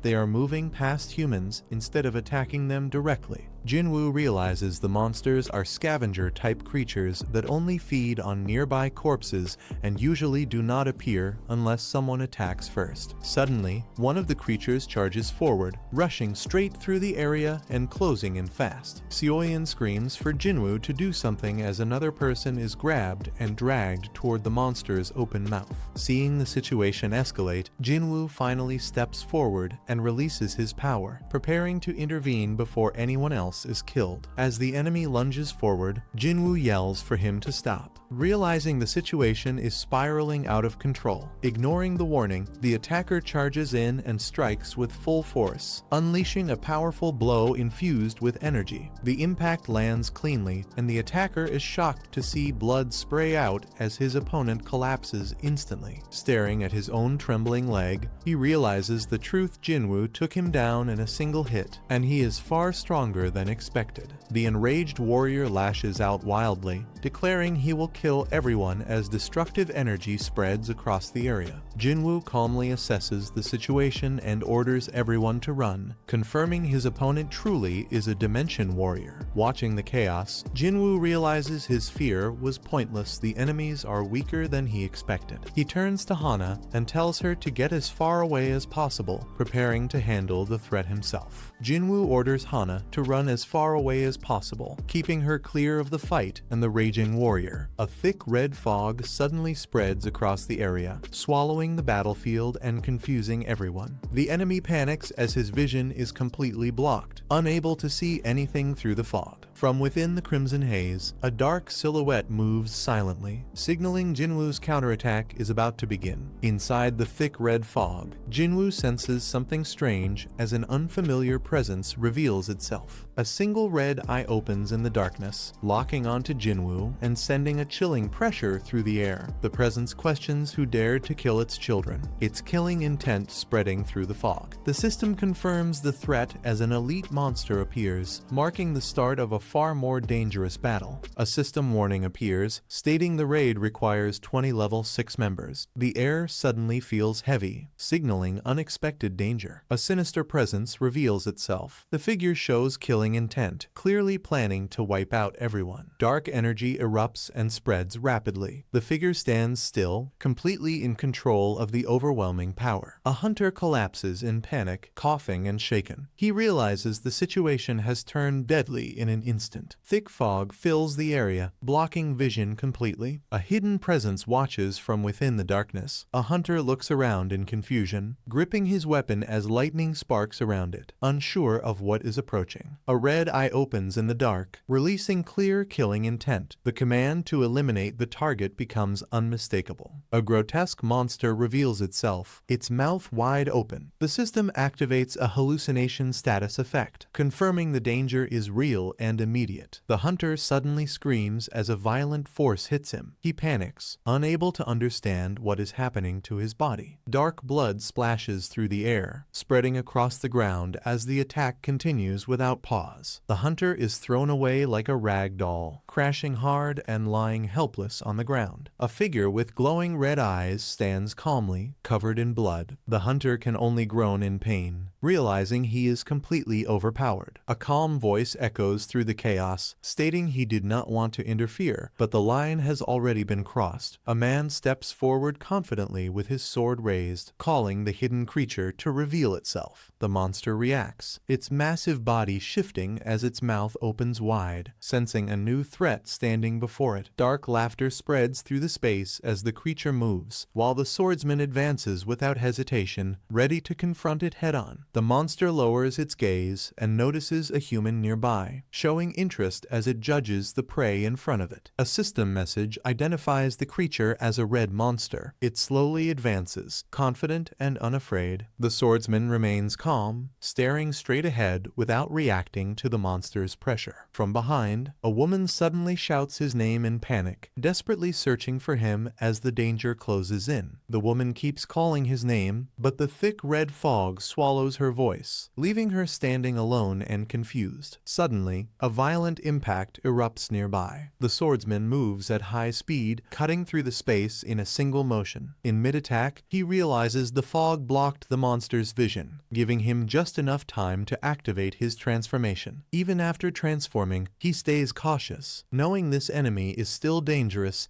and not something he can defeat carelessly. He narrowly avoids a fatal strike, realizing that without understanding the attack patterns, he would have died instantly. The monster attacks again, again with overwhelming strength, but every move is read and avoided at the last moment. The creature grows confused, sensing that his opponent's physical abilities are far beyond normal and clearly exceptional. As the fighter charges forward, the monster realizes he is dodging, as if he already knows every attack in advance. He moves forward with sharp focus, realizing that hesitation will only get him killed. The monster launches another attack, but it fails completely, unable to land a clean hit. Using his knowledge of the attack patterns, he leaps through the air, perfectly avoiding the strike. He clenches his teeth, already predicting the next dodge pattern, preparing to counter the monster's move. The monster unleashes a brutal attack, spraying blood across the area with overwhelming force. He reacts instantly, twisting his body to avoid the splatter before it can touch him. He recalls that any contact with the blood would trigger a dangerous status ailment. The attack crashes into the ground behind him, exploding uselessly as he escapes unharmed. He is forced back by a heavy impact, gritting his teeth as rubble and shockwaves burst around him. Regaining balance, he steadies his breathing, eyes sharp and focused despite the pressure closing in. The monster restrains itself with its own massive body, surprised that its attack was dodged so cleanly and acknowledging his evasion ability. Even while praising him, the monster remains confident, making it clear the battle is far from over and the real danger is still ahead. The monster mocks him, believing that attacks which cannot land are meaningless. He stays calm, steadying his breath and reassuring himself despite the pressure. He declares his intent to finish the fight, activating a talisman as power gathers in his hand. A system warning appears about equipment limits, but another effect reduces the requirement, allowing him to equip the item and prepare his next move. System notifications activate as powerful gear equips one after another, covering his body in high-grade armor and a helmet. Additional set options unlock, and special effects activate, enhancing his speed and overall combat ability. Now fully equipped, he stands firm, acknowledging that buying these items earlier was the right decision. He apologizes inwardly for using a rare talisman, but accepts it was necessary. Preparing himself to end the fight at full strength, he steels his resolve, reminding himself that he will keep his promise no matter what happens. Activating the swiftness effect, his body blurs as he bursts forward at extreme speed. He rockets through the air like a flash of light, closing the distance in an instant. His foot slams into the ground with crushing force, cracking the floor as he prepares to launch his decisive attack. He launches himself straight upward, his body cutting through the air at terrifying speed. His eyes lock onto the target, focus sharpening as all his power gathers into a single strike. The sudden movement catches the monster off guard, its eyes widening in shock as he closes in. The monster roars in rage, finally realizing it has lost control of the fight as the decisive clash begins. He closes in at full speed, twisting his body midair to line up a clean strike. His attack lands directly on the monster, cutting deep before it can react. Without stopping, he follows up with another blow, driving the pressure forward and refusing to give space. His eyes stay locked and steady, pushing the assault non-stop as the monster is forced completely on the defensive. The monster swings back with force, trying to stop the assault, but the attack only barely connects. A heavy impact erupts as the blow lands, sending shockwaves through the air. The monster clicks its tongue in frustration, realizing its counter did not work as intended. Without giving time to recover, he pushes forward again, continuing the attack at full speed. A system message activates a powerful set option as energy surges violently around him. His body moves in a sharp, controlled arc, releasing a force far stronger than before. The monster realizes he still has hidden techniques left, sensing the sudden change in pressure. Enraged and cornered, the monster lashes out in fury, but the balance of the fight has already shifted. He recognizes the monster's movement and realizes it is preparing its final attack pattern. Massive waves of power spiral through the air, surrounding him from every direction with no clear escape. The monster charges forward, confident that this attack cannot be avoided. Gritting his teeth, he braces himself, deciding to endure the assault head-on to survive the final exchange. The monster's fog swirls violently, tightening into a deadly vortex meant to trap and crush him. At the same moment, a system effect activates. Wind energy erupts around him, merging with his movement. A powerful gale is triggered, ripping through the battlefield and blowing the poisonous fog apart. The monster's eye widens in shock as it realizes the fog has been completely countered and the situation has turned against it. He quickly analyzes the monster's abilities, realizing it has 4 skill patterns: dodging, blood splatter, needle attacks, and poisonous fog. After using all of its patterns, the monster briefly falls into a confused state and becomes unable to act. He knows this confusion lasts only a very short moment, before the cycle restarts even stronger than before. Seeing the opening, he charges forward. Understanding this brief window is his only chance to win. The monster finally realizes the danger and tries to react, panic flashing across its face. A pillar of light drops as the opening appears. The monster is frozen in place, unable to move. He grips his sword tightly and brings it down with full force, aiming straight through the target. With cold certainty, he reminds the monster of his warning as the decisive strike lands, ending the fight. Investigation yields no CCTV leads or witnesses. Xian Zhang finds the lack of evidence unnervingly professional. He refuses to re-interview Yong Jinwoo due to his broken mental state. Trauma from losing both arms has rendered the witness completely unresponsive. Jinwoo remains paralyzed by trauma, leaving the investigators with no useful information. The team suspects Kim Hana may be hiding the truth and considers intercepting her at the broadcasting station. Xian Zhang warns that Kim Hana is backed by Gracia, a revelation currently causing an uproar among Korean players. Public tension rises as a mysterious, high-profile individual arrives to conduct a private one-on-one interview with her. Gracia arrives amidst intense media scrutiny and flashing cameras. He introduces himself, projecting an aura of immense power and authority. Reporter Kim Hana formally greets him, appearing visibly tense during the meeting. Xian Zhang warns his team to avoid provoking such a dangerous individual. Xian Zhang identifies Gracia as the world's strongest player following Phantom's disappearance. He warns that Gracia's overwhelming power poses an existential threat to the entire player alliance. The aftermath of a brutal encounter is shown, leaving a blood-soaked room in its wake. A witness is shocked to realize a forbidden player PK has occurred in the real world. The victim protests, claiming Gracia strictly prohibited player killing to prepare for the upcoming invasion. He warns of the dire consequences if Gracia discovers the crime, but the assailant dismisses the threat. The attacker brutally strikes, taunting the victim to call upon Gracia for help in his final moments. A dark silhouette stands over the bloody aftermath, signifying the completion of the forbidden act. Following a bloody massacre, a system alert confirms a ranking update and the acquisition of exclusive rights to a secret auction house. Randolph is suspected of being the legendary Phantom, as his overwhelming scores are impossible for any ordinary player to achieve. Knowing his aggressive nature, it is anticipated that he will immediately tackle the main quest, providing a perfect opportunity to intercept him. Driven by intense murderous intent, Randolph swears a blood oath to personally ensure his target's death. A massive presence shakes the ground, sending up towering clouds of dust. Giant, scaly claws crush the earth, revealing the creature's immense scale. A terrifying, multi-headed dragon emerges from the debris with glowing red eyes. Two mysterious figures calmly observe the colossal beast looming over the horizon. The protagonist reflects on his luck after an unexpected encounter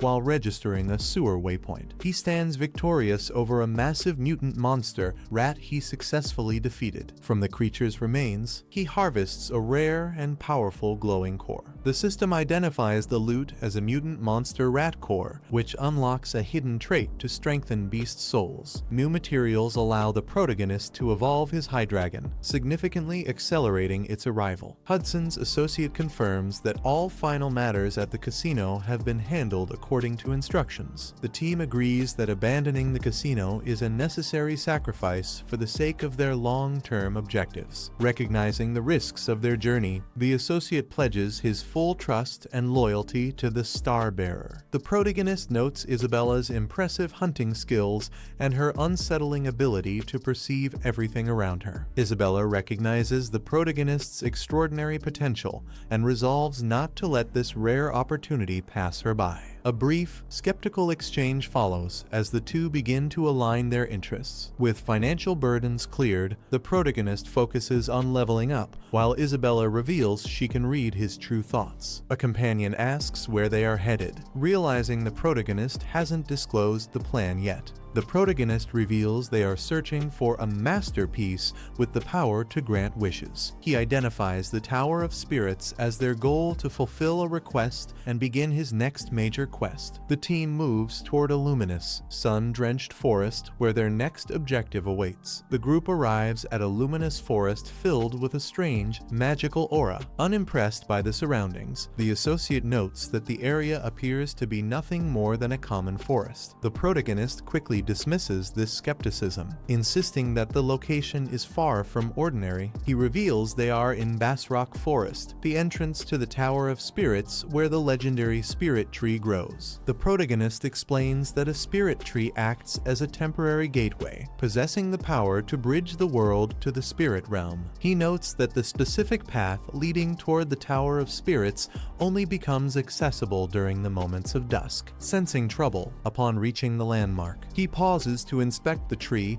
and realizes the connection to the spirit world feels broken. To his dismay, he discovers the ancient tree has been dead for a long time, leaving their path forward in jeopardy. The protagonist realizes that it isn't just the spirit tree. The entire forest is decaying, and no new spirits have been born there for a long time. Faced with a dead gateway, he draws a radiant sword, admitting that he must resort to a questionable method since there is no other choice. His confused associate watches from a distance, questioning what the starbearer intends to do with such a drastic approach. With a firm grip on his glowing weapon, the protagonist prepares to force a path forward despite the risks involved. The protagonist channels immense energy into his sword, preparing for a decisive blow. His allies watch in stunned silence, caught off guard by the sheer intensity of his power. With a powerful leap, he unleashes a radiant arc of energy directly against the massive trunk. The devastating strike completely severs the ancient tree, sending it crashing to the forest floor in a cloud of debris. The associate screams in terror, fearing that destroying the tree has permanently blocked the only entrance to the Tower of Spirits. Just as despair sets in, a brilliant, cross-shaped light erupts from the severed stump, illuminating the entire forest. A hand reaches toward the glowing center, indicating that felling the tree was the necessary trigger to activate the hidden mechanism. The intense energy beams skyward, confirming that the Starbearer's gamble successfully forced open the gateway to their destination. A high-speed projectile strikes without warning as the group prepares to proceed. Isabella reacts instantly, shielding the associate from the lethal energy blast. She grinds to a halt after parrying the strike, visibly strained by its overwhelming power. A mysterious centaur archer emerges from the shadows, commending Isabella for successfully blocking his attack. The forest's master reveals himself as a level 9 high dryad, an intimidating being with pointed ears and distinct tribal markings. Isabella and Hudson are paralyzed with shock as they realize the magnitude of the entity now looming over them. The dryad admits he initially mistook them for harmless travelers and planned to let them pass through the forest in peace. His calm turns to intense fury as he condemns the group for their unforgivable act of cutting down the sacred spirit tree. Dozens of level 7 forest guardians emerge from the trees surrounding the group and mocking their lack of fear. Isabella quickly assesses the dire situation, realizing they are outnumbered by at least 50 enemies. Realizing they stand no chance in a direct fight, she resolves to ensure the Starbearers escape at any cost. The protagonist steps forward to confront the High Dryad, demanding it direct its anger solely toward him as the one who cut down the tree. The protagonist justifies felling the spirit tree, claiming it was the only way to lure the elusive guardians out of hiding. He attempts to initiate a conversation, asking the High Dryad to come down and talk reasonably. Blinded by rage, the guardian flatly refuses and prepares a powerful counterattack against the intruders. The protagonist challenges the dryad's resolve, questioning if they would truly rather watch their forest perish than listen to the truth. The High Dryad is left stunned by the protagonist's bold and unexpected proposition. Stepping forward, the protagonist confidently declares his intent to restore life to the decaying forest. He warns that without the birth of a new spirit, the forest's total collapse is inevitable. He offers to provide a spirit in exchange for entry to the tower. Though the dryad remains skeptical of his eligibility, the High Dryad mocks the protagonist, believing it is impossible for a person of his low standing to gain entry into the sacred tower of spirits. It is explained that entering the tower requires exceptional innate talent and the completion of legendary quests, hurdles meant to filter out all but the elite. While a typical player at Randolph's level would have no hope of success, the narrative suggests that his unique potential defies all conventional limitations. Silencing all doubts, the protagonist activates a rare hidden trait that grants him authority over nature, demanding the gate be opened so he can save the dying forest. An elf listens with deep skepticism to the claim that the outsiders have come to save the forest, branding the claim a lie. The aggressive warrior charges forward to defend the spirit tree. The confrontation intensifies as the elf screams lethal threats, while the group stands their ground. Remaining in a state of hostile fury, the elven archer vows to eliminate the perceived intruders. An authoritative command suddenly halts the hostile confrontation.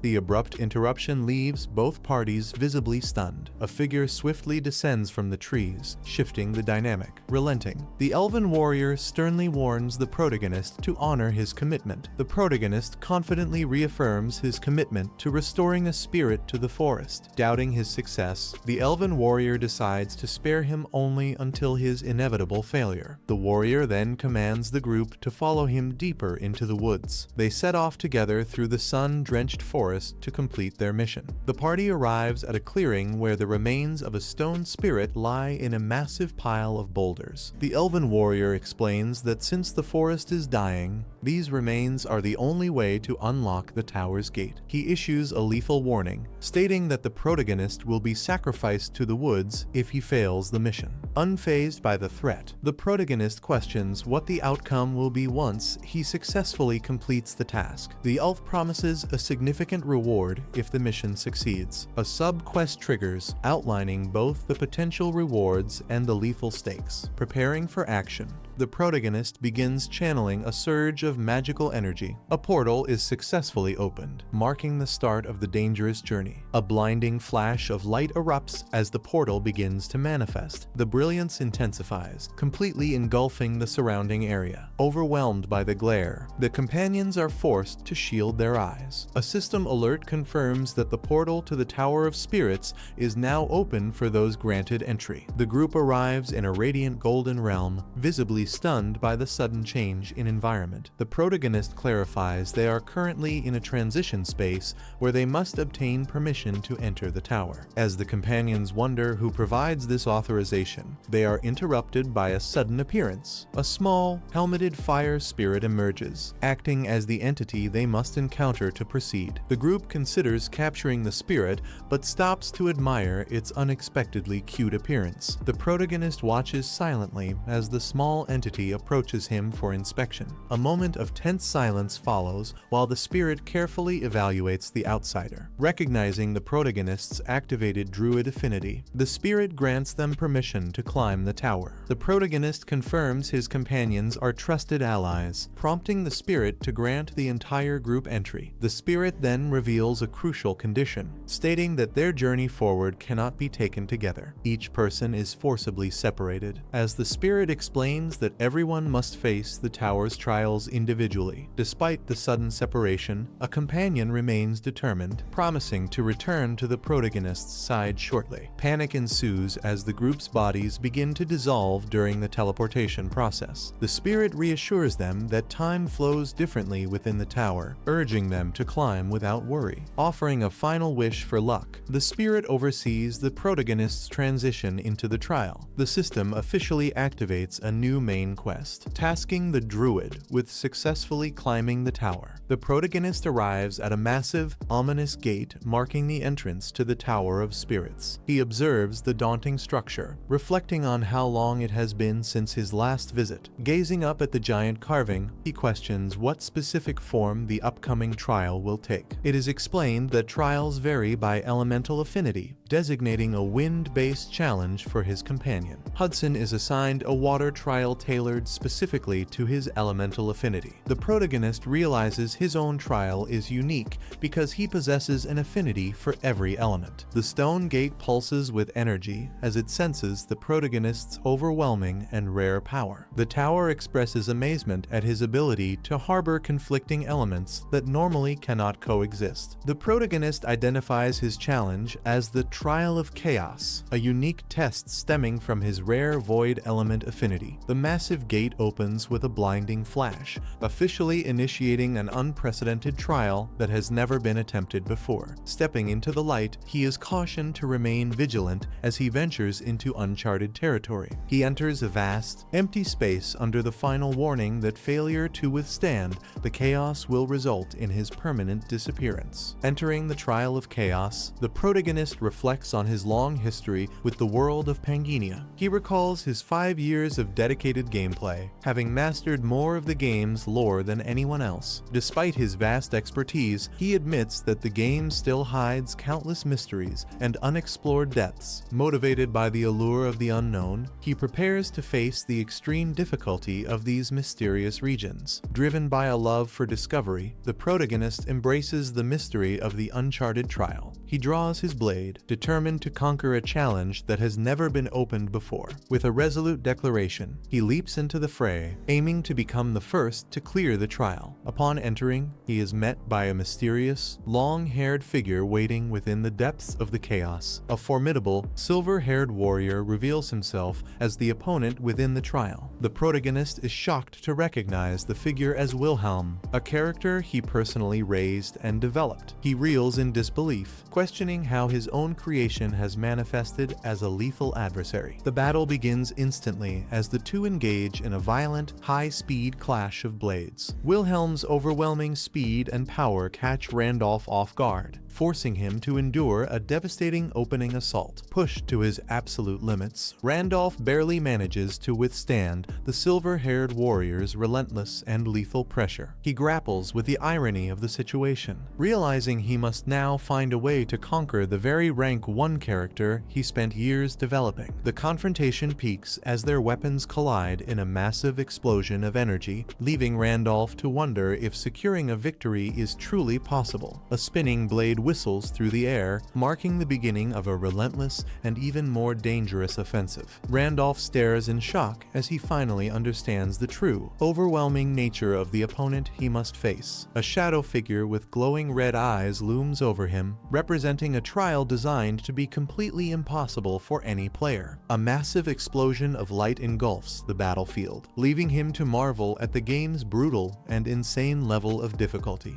The sword slams into the ground with a heavy impact, dust and debris exploding outward from the strike. System messages confirm his equipment remains intact, with armor, helmet, and shoes still active after the clash. He realizes the blade failed to cut through the enemy's arm completely, meaning the monster's attack power is not enough to break his defense. Studying the enemy's build, he compares it to known opponents and concludes that its stats are closer to a weaker benchmark than expected. Multiple system effects activate at once. The set option, swiftness, and synergy buffs trigger together, surrounding him with powerful wind pressure. Using the amplified force, he launches upward, his speed and movement fully enhanced. With these effects active, fear no longer has a place. A violent impact follows as he dives down, the attack crashing with explosive force and shaking the battlefield. As the dust settles, a new figure stands revealed. Calm and composed, he shows no damage, proving the attack failed to break his defense. The white-haired man narrows his eyes, instantly sensing the incoming attack and preparing to counter. The red armored fighter spins mid-air, channeling all his momentum into a downward sword strike aimed straight at his opponent. The blade slams into the ground with crushing force as the blue armored man braces himself, his footing cracking under the impact. The collision sends shockwaves through the battlefield, dust and debris erupting upward as both fighters are forced into a direct power clash. The white-haired man lies against the shattered ground, silently staring upward as he steadies his breathing. He calmly speaks, questioning whether his opponent has returned to reclaim the glory of his past. Hearing those words, the red armored fighter's expression tightens in shock, unable to hide his confusion. Before he can react, a sudden counterattack lands. The realization hits him mid-impact what seemed impossible has just happened. The white-haired man slowly raises his hand, forming a strange gesture as if preparing a technique instead of defending. The red armored fighter lunges forward in anger, shouting in confusion and smashing his fist down with full force. The impact lands directly, blood spraying as the white-haired man's body takes the hit head-on without dodging. Staring back with burning eyes, the white-haired man endures the blow, while his opponent explodes in rage, accusing him of being a fake as the fight turns even more brutal. Blood streams down the white-haired man's face as he staggers, barely keeping himself upright after taking another heavy blow. The red armored fighter steps in without hesitation, pressing the advantage and striking while his opponent is still exposed. A system alert flashes as he quickly activates an HP potion, crushing it in his hand to trigger its effect. Green light surrounds his body as his wounds rapidly recover. Standing tall again, he finishes the potion calmly, fully restored and ready to continue the fight. He swallows the last potion, green light still lingering around his body as the healing effect finishes activating. Regaining his composure, he notes that stocking up on potions beforehand was the right call, especially using the money earned earlier. Across the battlefield, the white-haired man steadies himself as dark energy ripples around him, his gaze sharpening with renewed focus. He admits that without those preparations, the outcome would have been disastrous, as both fighters lock eyes again, ready for the next exchange. He admits that without those preparations, the outcome would have been disastrous, as both fighters lock eyes again,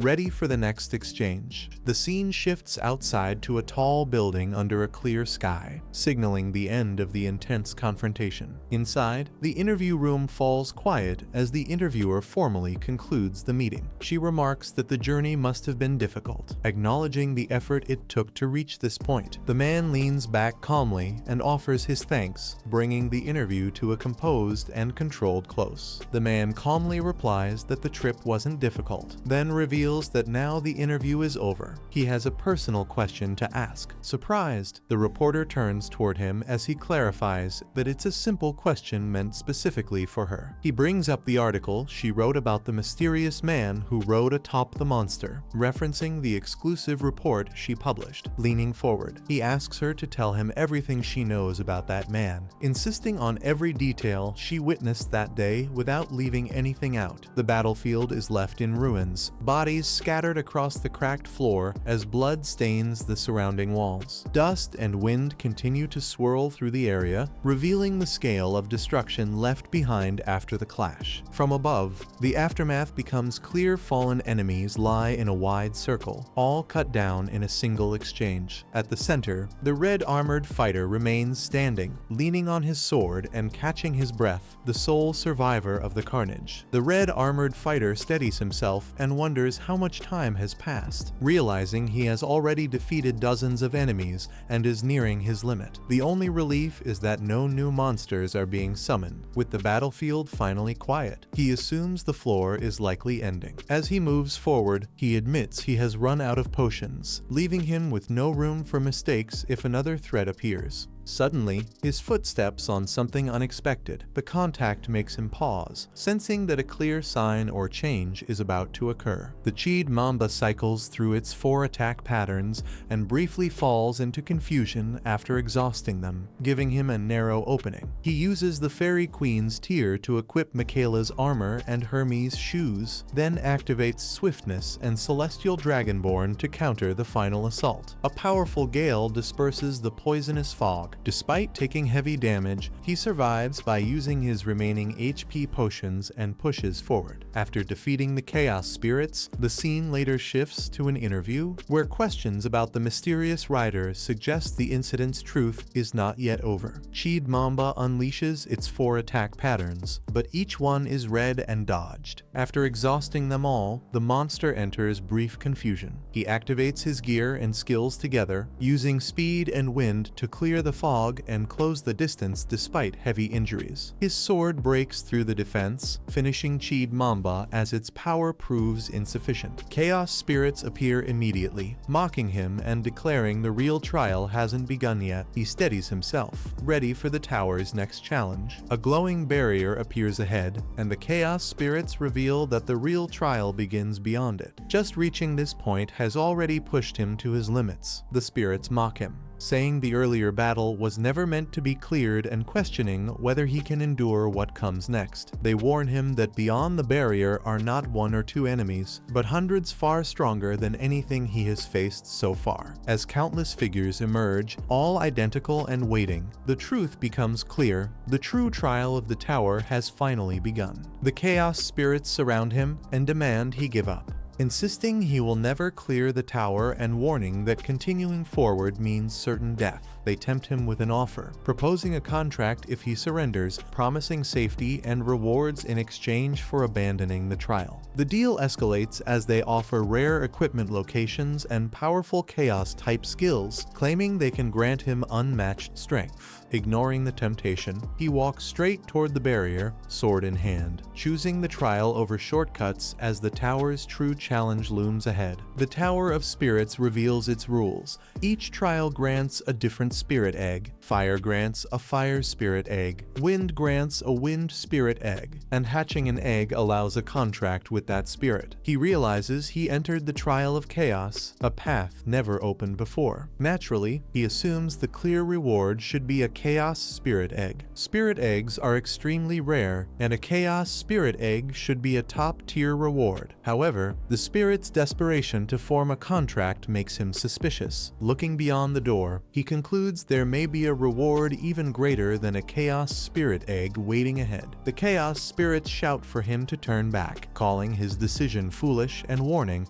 that this is his last chance to retreat. He acknowledges the danger ahead, knowing thousands of enemies wait beyond the door, far more than anything he has faced so far. Despite being exhausted and low on potions, he reveals he has already memorized their attack patterns from earlier encounters. Realizing this, he decides he no longer needs potions or hesitation, stepping forward with confidence as the spirits react in shock. He calmly declares that he will simply repeat the patterns he has already learned, no matter how many times it takes. With complete confidence, he states that as long as he keeps doing that, clearing the trial is inevitable. The chaos spirits fall silent, caught off guard by his logic and resolve, unable to immediately refute him. Amused and impressed, they mock him but also acknowledge his determination as he steps fully into the real trial. He steps into a vast golden space, sensing that he has reached somewhere completely different from before. As he looks around, a system message appears, confirming he has ascended to the top of the tower. The notification declares the main quest complete and begins calculating the results of his trial. Realizing the impossible journey has truly ended, he stands still, waiting to see what reward awaits him next. A spirit appears and congratulates him for successfully climbing the tower, acknowledging his achievement. The spirit explains that his companions are safe and confirms his success without conditions. It reveals the truth. If he had accepted the Chaos Spirit's contract, he would have been trapped serving them forever, proving he made the right choice by refusing. The shadows tempt him to quit, but he ignores them and walks toward the barrier. After enduring endless chaos and memorizing every pattern, he steps through calmly. Light erupts, the quest completes, and the Tower of Chaos is cleared. The spirit confirms his victory as the Chaos reward finally appears. The Chaos spirits mock him and offer a contract if he gives up. He ignores them and steps forward, choosing to face the trial head-on. The tower traps him in endless illusions, but he memorizes every pattern and repeats his movements without relying on potions. After countless repetitions, the Chaos collapses. The system announces that he has cleared the Tower of Chaos. He receives the Chaos Spirit Egg, triggering a violent reaction as a hidden trait awakens, proving this trial permanently changed him. The system announces his reward, revealing that he has obtained not one, but 2 Spirit Eggs. A Chaos Spirit Egg forms first, radiating unstable and violent energy in his hands. Before he can react, a second reward appears, the Heavenly Spirit Egg, glowing with pure golden light.